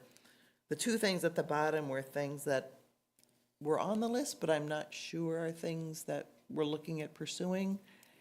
They seem to be kind of notes we had put on at a certain time. So don't have to go through that right now, but I wanted to kind of show where they're at. And then if you flip over to number 1, the projects in here, and right now we only have number 1. I assume everyone has number 1 filled in. Does everyone have this sheet after number 1? Yep. This, That one, so it's after the number 1 tab. oh, actual tab. No? I don't think so. Mine I go goes, right into the Ashland Planning Board email with the YMCA. Okay, nothing. Nobody has a sheet that says YMCA 30 Memorial Drive at the top? all right, so this should be added then, or, especially when we start to talk about these projects. This is, remember, well, Anna will remember, that when Kate made Yes. that For each item. sheet. Yep, we to- shall, Yeah, it's a sheet to try to document, what okay, we're doing, yeah. yeah, when was the application date filed for YMCA? What was the first hearing date? When was the technical review meeting held? And so we try to have, so this is kind of a new thing that we haven't really implemented, but we're going to start doing that. And so this one would be just for the YMCA. It would be the first thing under, say, Project 1. And that we're gonna be using the tabs, say 1, 2, 3, 4, for various projects. So number 1 is YMCA, number 2 might be the Metro West Fields, number 3 might be Sultan Ave, and kind of all start in the same way with the sheet, and then the application, and then things in kind of chronological order instead of reverse chronological order. At the very back of this thing is where we're putting not meeting materials, but things that we often use, like what is the site plan review bylaw, what is the special permit bylaw, what is the site modification bylaw, the things that we kind of typically use, so that we all have them. If you don't bring your computer, you have them at your disposal during the meeting to know, what those things are. So we're gonna keep modifying this as we go, so that we hopefully reduce, all the paperwork, by going online into tablets, but we also have a record of kind of the most critical items in front of us. So is the goal. That's the only thing I really wanted to discuss to kind of go through with that tonight. But if anyone has any questions, comments, suggestions, we can take them. All right. Is there anything to report on those 3 committees there? Anyone have a, On the comprehensive plan, Yolanda responded, she's gonna draft something up like I had proposed. And once I see it, we'll make some edits, and she was indicating that February would be the earliest in her mind that this could come before both boards. It sounds like we're gonna aim for the 12th, maybe, or no, the 26th. 26th. So I'll send her an email, kind of telling her about that, so she's aware, and hopefully by then, there'll be a letter from me and Yolanda to both boards that will outline what we had agreed upon as the process for the creation of the implementation committee. okay, great. Good thing to get started early in 2026. CPC, anything? They didn't meet, or we didn't meet, in January. We haven't met since the town meeting. Okay, I think there's only one thing coming to us, at our next meeting, so. okay. All right, we'll check in with that next time. Okay, administrative matters. Housing production plan, obviously, we're gonna have a presentation on the 26th, and they did have, community forum on Tuesday night. Yes. There's that other meeting or something happening. Yeah, it happens all the time. It's just that one. Yeah. I don't know why. Update on the 40Bs, So I think you're aware, so obviously 61 Waverly has been approved and the 21-day appeal period is passed and they're before conservation right now. 10 to 60 Main Street was approved and their 20-day appeal period expires on February 3rd. So after that, they'll be applying for conservation. We anticipate they'll be on for their first meeting in March. In 55 West Union is finishing up, they're just closing up their design review. There's a few questions left from Water and Sewer from Haley Ward, but other than that, their deadline is February 22nd, and we don't anticipate we'll be getting any extensions. So we'll be looking to close that. 22nd is a Sunday, so we'll be looking to close it the Tuesday prior to that, and then we have 40 days to write the decision after that, and then a 20-day appeal period after that. On the 40Bs, I know they don't have to necessarily follow all of our zoning there, but do they have to follow the COMCOM? Yes, so the Conservation Commission can't be waived by Zoning Board of Appeals because it's a different state agency, so they still have to apply for them for all of their wetlands, any. 'Cause that's a river right Yeah, but they have to do there. riverfront restoration. There's going to be a lot of remediation. They need a dewatering plan. There's a lot of information about the discharge and the stormwater that they have to review. So there's nothing that the 40B process does to waive conservation requirements. so that's So they where- will still have to adhere to all the riverfront. So provisional to them passing, when do they start going to construction? 10 to 60 Main will be a long time because of the site remediation that has to be done on site. So there's going to be a lot of soil work that has to take place before they'll break ground. So you'll see a lot of activity there before you start seeing any construction because they have to get those contaminated soils out, and everything that goes out and comes in has to be tested and brought to specific places. So that you'll probably be a few years before you see construction. 61 Waverly, if they get through Conservation Commission, you could see them pull a building permit within a year, assuming that all of their funding goes well and they get through conservation non-issue. So the tenants at 1060 probably won't be kicked out for a while. I'm not sure because they could, if they get through conservation, they could start that groundwork within a year, but that groundwork is going to take a long time to remediate unless he's got an astronomical team and they move at lightning speeds, but Yeah. you never know. So I just know there's been a lot happening with that. Jasmine is at all those meetings. I pop in when I can, Yes, which is thank you. a small fraction of the meetings. They've had a lot of work. They've had a lot on their shoulders, the ZBA. They appreciate your support, certainly. Yeah, just warming a seat, really. But anyway, so I just wanted to have an update on that. And then ongoing and new projects. So this is where I thought, You can bring up, Can I Yeah. ask one more question on that that's totally unrelated? It's the water issue. Does that come into play ever?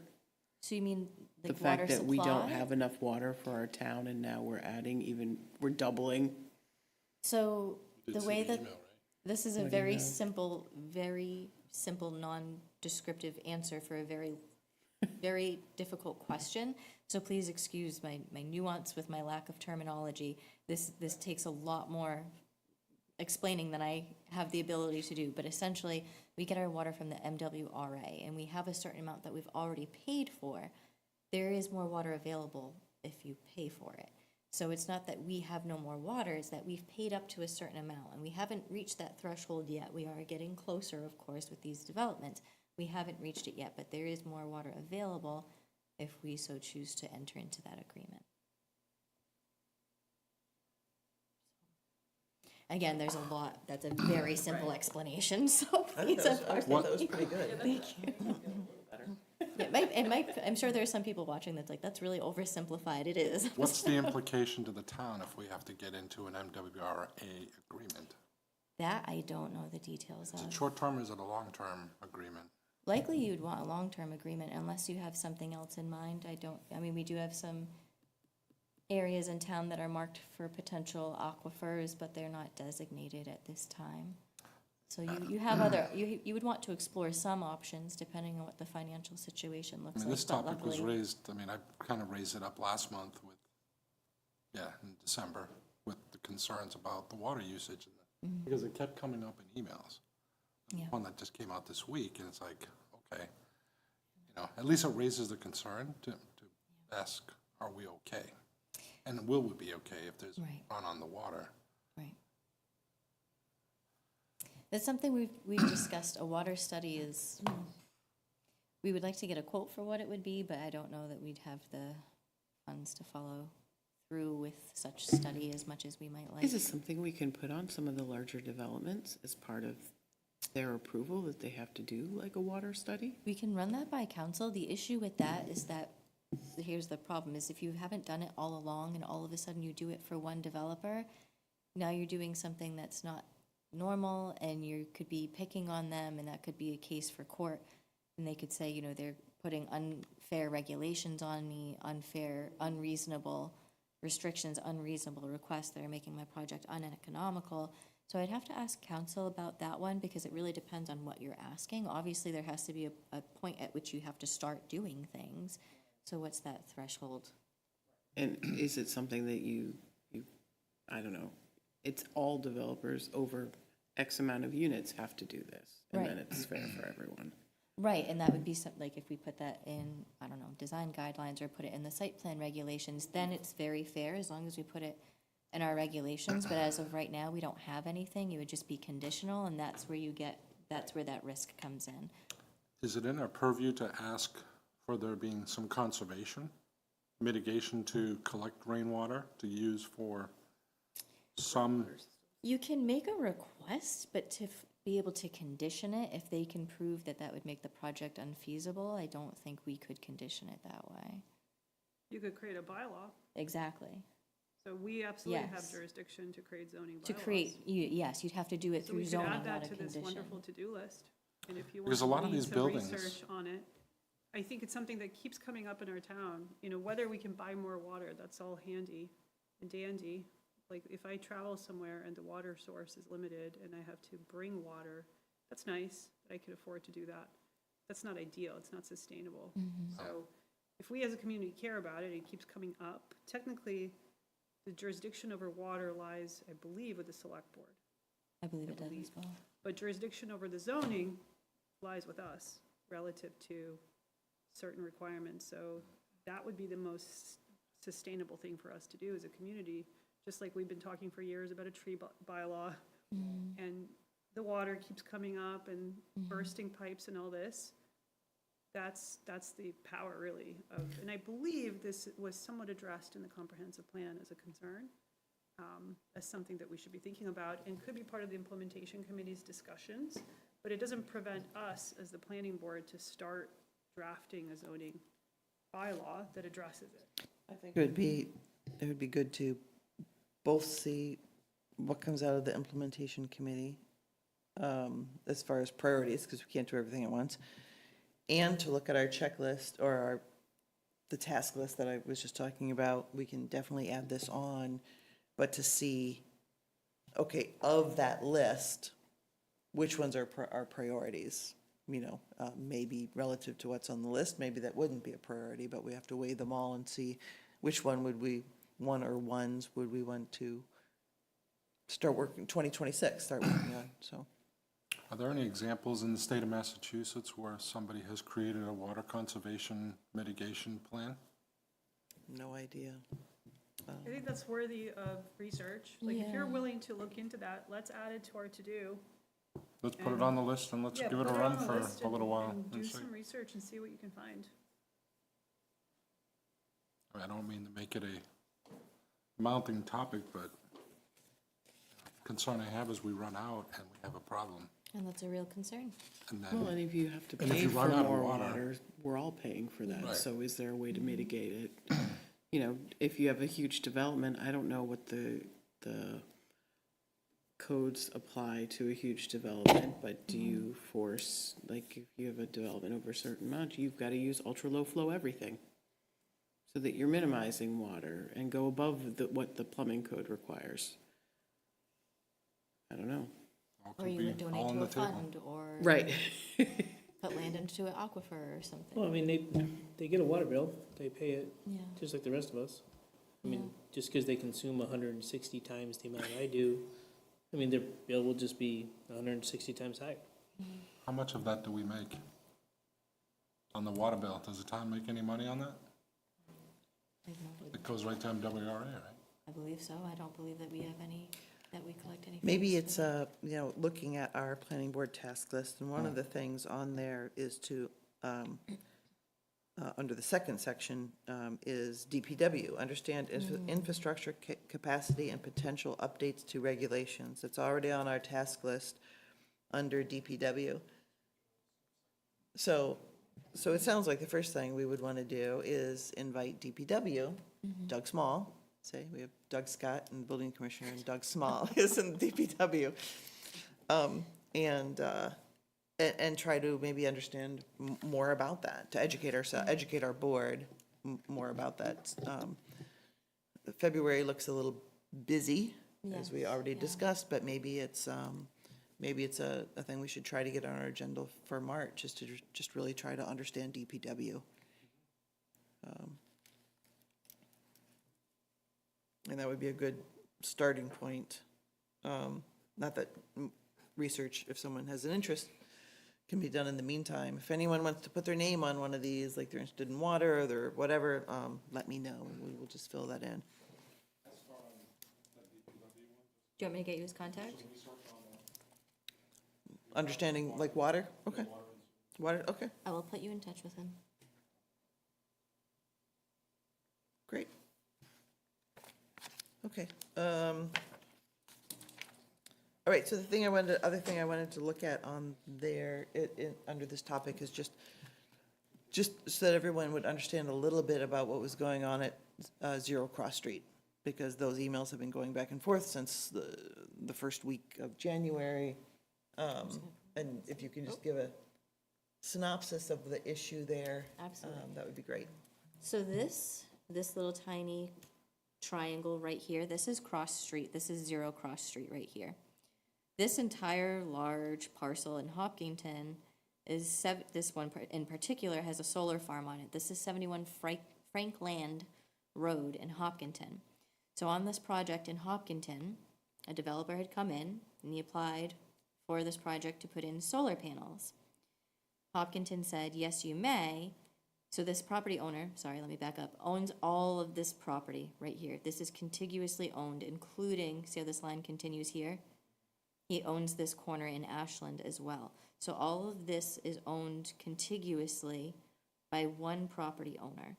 And when they went in to do the application in Hopkinton for the solar array, they said, okay, we will give you the special permit to put in the solar array if you commit to put the remaining owned land into either open space or conservation restriction, in some way restrict this property so it cannot be built upon. The applicant agreed to that, and in their map, in the decision, it does include this small triangular portion in Ashland, and they can do that because it was contiguous ownership, so they're not dictating what Ashland can do, they're dictating what this owner can do with his owned property. So they were allowed to make that condition on this decision. Now, the issue is that when this person applied for their building permit, somehow it was missed that only a very small section, oh, I can't draw on this, only a very small section, about this area was put into open space and restricted. So none of the area in Ashland ever got restricted and the rest of the parcel wasn't put into the open space. Now the problem is that the project is built. So now the building commissioner can't do anything and the planning department can't do anything, so now it's up to the town to actually take Hopkinton has to take legal action against this applicant to bring them to court, to enforce them to put the remaining property to comply with the decision that was issued, because the building commissioner, his only recourse would have been to withhold the permits and the project's complete. So now it lies with town council, who oddly enough also happens to be our town council. So the town council in Hopkinton is also Mead and Taylorman. And so one of the abutters to this Zero Cross Street, somehow, I'm not sure how they became aware, but somehow became aware that this parcel did not become an open space or became conservation restriction or land trust, however it was written in their decision, and is written to the town and spoken with Becca Solomon, our conservation agent, and Lisa Mead, and our town council, and myself, and asked if we could do anything to impose and to reinforce that condition. Our town council said there's nothing legally we can do. It's Hopkinton's decision. They have to enforce it. However, if the board is inclined, if you're empathetic to this, you may write a letter of support and, for the, not really support, but a letter to Hopkinton, essentially encouraging them to take action against this and to enforce the full extent of their conditions of their decision and to put this parcel into restriction. So besides not putting it into restriction, they're not actually doing anything with that little piece of land on our side. Not that I'm aware of, but again, I don't know how this person was made aware of it, so I don't know if someone was looking at it, if there's a for sale sign, if somebody was out flagging it. I genuinely don't know. They don't have to tell us. As far as we're aware, there are no plans for this parcel that we know of. But if it doesn't get put into restriction, it could easily be built upon. And there's nothing Ashland can do about it because it's not our condition. We can't uphold a condition of Hopkinton. So unfortunately, Hopkinton has to take recourse and enforce this if they want them to comply with their condition. Is there frontage on a road, right? Oh, yes, they have plenty of frontage on Cross Street. Is Hopkinton currently, because they have all the rest of that land too, that's in Hopkinton that was missed, according. I'm not sure about the rest of that because that's outside of our Right. jurisdiction, so we only asked about the portion that was in Ashland. So my question is Hopkinton already trying to get the rest of it? I'm not sure. I'm not positive if they're taking any legal recourse at this time. As far as I'm aware, they are not, but it sounds like this has just come up in the last month, as far as I know, unless somebody else brought it up before the abutter. This is the first anybody's heard of it, as far as I know, unless somebody in Hopkinton had brought it up previously, which I wouldn't know. What happens from a building permit point of view for this piece of land? Right It now, falls under our purview, the town, right? right now, if somebody comes and pulls a building permit, we have to issue it. There's nothing restricting We Ashland. have to issue it, We the do. town? We do, because that land is not in restriction and it's not under a condition, under a decision from the town of Ashland. We are not beholden to any decision of the town of Hopkinton. The decision was that this owner had to put their owned property into conservation restriction or something of that nature. And if they didn't comply, if somebody builds on it in the meantime, that's not anything the town of Ashland can stop, unfortunately. But they have to apply for permits. They do, and there's no way for us to stop it, because there's nothing on the property. There's no conservation restriction on the property, and we can't say, because it's a condition from Hopkinton, we can't do that because it's not legally binding yet. Nothing has happened. So we can't stop anybody from building on that parcel unless the applicant, the owner, actually complies and puts the property into So if I'm the a owner of this restriction. property, I could go and build a house, Right now. and I don't need a permit to build. You do need a permit. You need a permit to build. Can we control it from the building permit side? You cannot deny a building permit for that because it's not it's not anything that's been issued in the town of Ashland, so we can't uphold Hopkinton's permit. Yeah, there's nothing legally Yeah. restricting it, so. Which is so- where the concern Right, so, when the urgency comes because the in. building inspector doesn't have a right to say, well, I just don't think it should be there, right? He has to follow the rules, and there are no rules applied to that property. So anyway, that's the reason these emails have been going back and forth. I do know that, I think, when this first kind of came out at the beginning of the month, around January 7th, Roberta Sulman, Yes. she heads the Open Space Committee, and she was going to put this issue on the open space meeting agenda and reach out to, the resident to invite them to come to that meeting. I don't know if that happened. That would just been a couple weeks ago, that she had mentioned it. So, yeah, so Madam Chair? that's. Oh, somebody's, Tony Oh. on Zoom? Oh, Yeah, Tony. I apologize for interrupting. Oh, sure. Tony and I are here, and we're the abutters that brought this to the attention of the town. Oh, I don't okay. know if it's, yeah, I Yeah, sorry, apologize. we I have a wasn't- map up, and so we can't see who's lurking out there in cyberspace. So, Okay. yeah, if you would like to, this isn't an item on our agenda. This is just something I wanted to update the planning board about, because they obviously are getting these emails and to understand what the situation was. So it isn't Understand. something we have, like I said, it's not on our official agenda, so we want to be a little bit careful about what we discuss. But if you would like, as public comment during this time, if you would like to make a comment about it, that would be fine. Sure, thank you very much for the time. Yes, I did go, Tony and I went to the Open Space Committee and presented about this, and they made a motion in support of Ashland having a coordinated effort and conversations with Hopkinton about this, to let them know that that land matters to us, and our understanding is it should be part of the open space. The Conservation Commission has similarly reinforced that same motion or adopted it. And then last night, Tony and I were at the Select Board and commented about it in public comments. The Select Board said that they would talk with Town Council, and Joe Mignani said that he would work with them to get a letter off to the Town of Hopkinton Planning and Zoning Boards about it respectively. Yeah, that's kind of the update. And the reason I even got wind of this is, as an abutter, we were notified that there was a Conservation Commission meeting in Ashland about it. And an entity was working with Agilitas Energy, who's the successor owner to Seaboard Solar, about, their interest in buying that Ashland parcel. And we said, wait a minute, we understood that to be part of the open space designation going back to like 2020, when Seaboard Solar first got their special permit. So as you can probably tell from the emails, we've done a ton of research into this.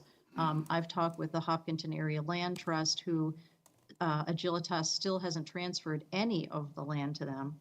And yet, as outlined in the note that I sent, they're operating the facility and have been since 2024, which is against Hopkinton zoning laws, state building code, and against the terms of the special permit.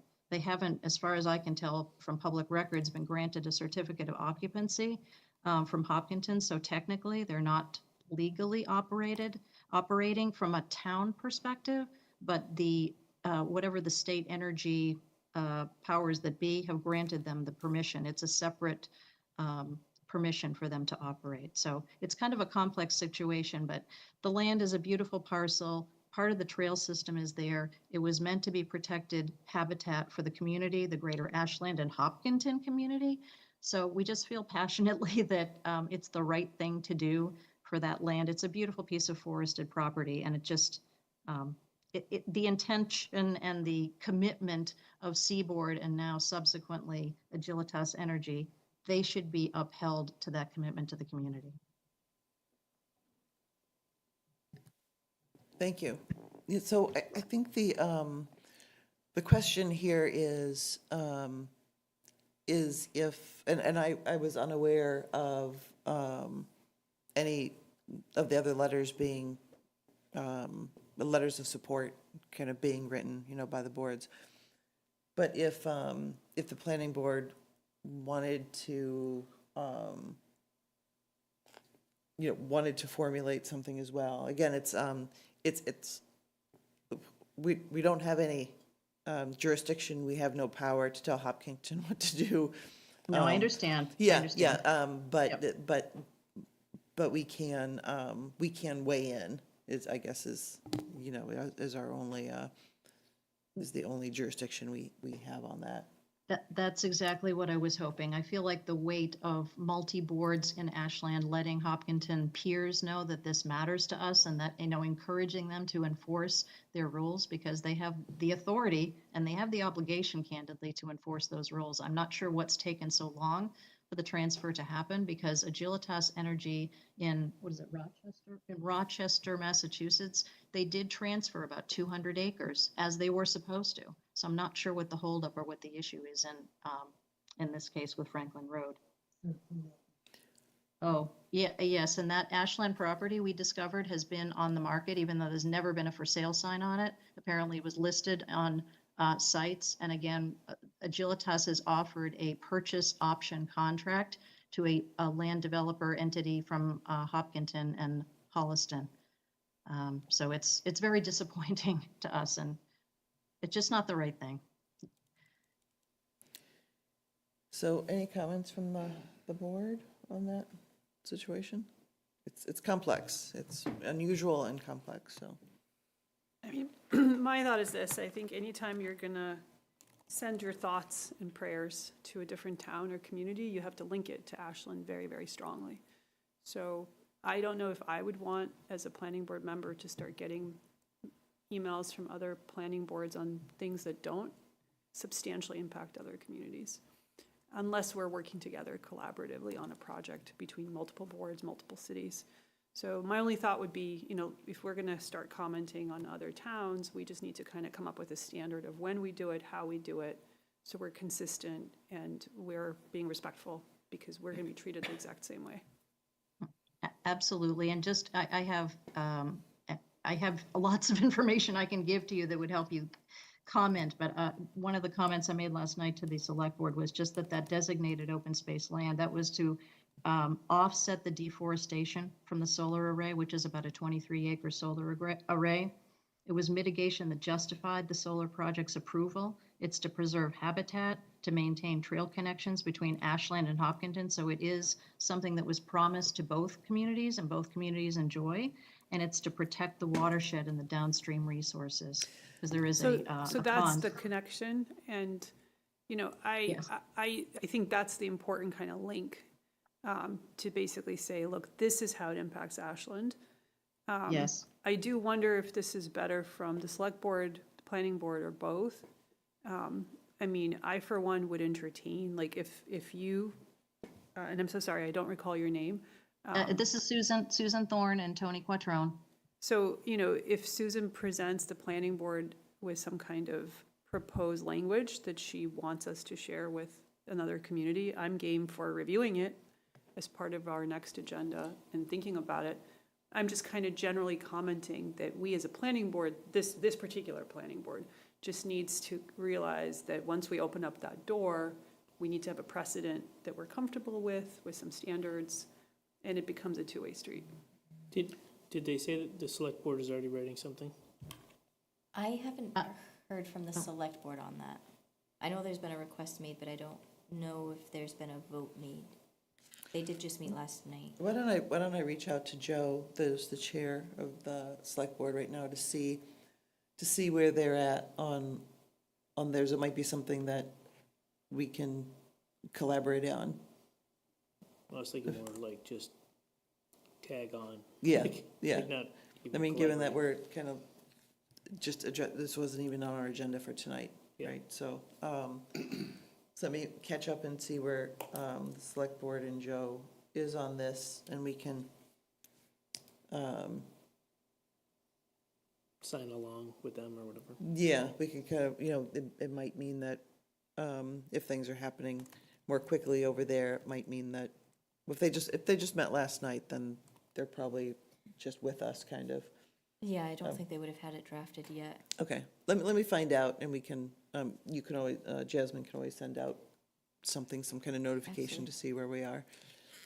That would be fantastic. Thank you so much for the support. Really appreciate it. And I did also contact Michael Herbert, and I missed his office hours. I was working and couldn't get away, but we're going to talk next week. So I just wanted to have an opportunity to chat with him as well. Yeah, thank you. I'm glad that you thought to come to the meeting tonight. This sounds like something that must be very frustrating for Hopkinton, because it sounds like they had all good intentions and somehow something got missed, and that happens. So we'll just see, like I said, I'll be in touch with the select board. We'll see where they're at and how we can talk about working together. Super. Thank you so much. Thank you. Is that good with everybody, that approach? Okay.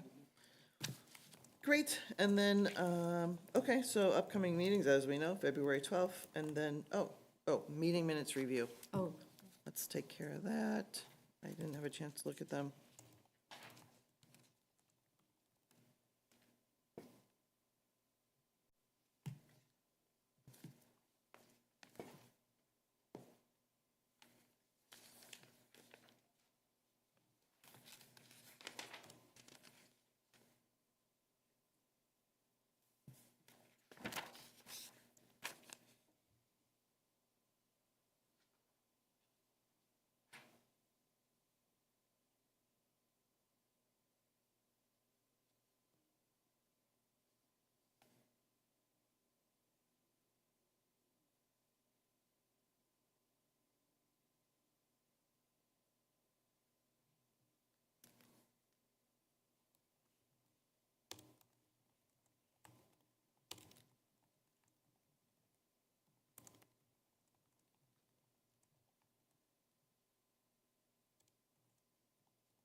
Jasmine, do you know what, in line 132, what is a codicil? C-O-D-I-C-I-L.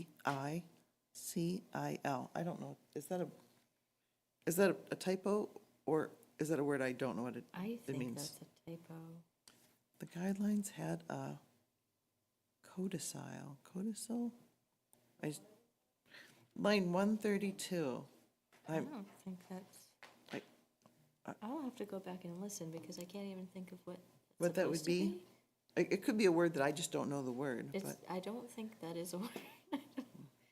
it sounds kind of, Because I feel like I sounds would've kind of legal, is that? recalled somebody saying that at the meeting. I would have been like, oh, what does that mean? I'll check on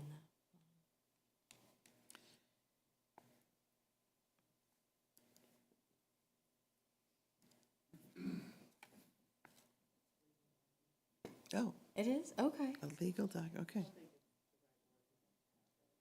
No. It's fancy. All right. I Oh, don't think that's what we meant. That's very specific.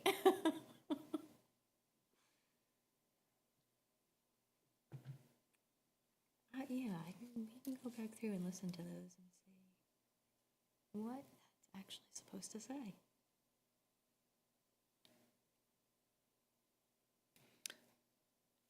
no.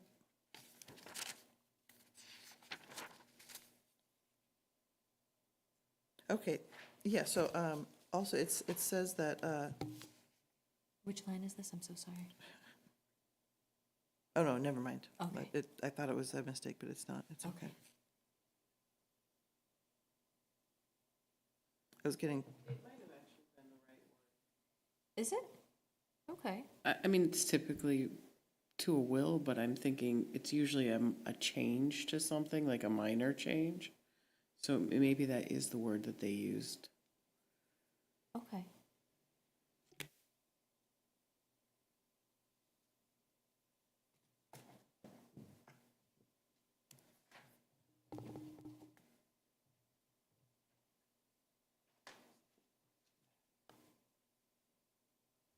You kind of use it the same way you use the term Scrivener's error, maybe? Like, maybe you use it the same way you use the term Scrivener's error? Like, it's kind of like the same thing, like you're like, oh, we just made like a clerical error, it's just a Scrivener's error, like you just, so like a typo. It's a fancy way of saying somebody made a typo. Okay, well, I don't think I actually have any Okay, that's changes. okay to say. Just a word I didn't know. Does I anyone don't have else? any changes now. Okay. I'll make a motion to approve the January 8th, 2026 minutes as is. Is there a second? I'll second the motion. All right. Anna Tesmanitsky, aye. Skip Pelletier, aye. Paul Montesino, aye. And Tricia Kendall, aye. So those are approved. Anyone have anything else? I'll make a motion to adjourn, At 9:29. 9:29 PM. Is there a second? I'll second. And a roll call vote. Anna Tesmanitsky, aye. Skip Pelletier, aye. Paul Montesino, aye. Angel Kazadian, aye. And Tricia Kendall, aye. All right, thank you.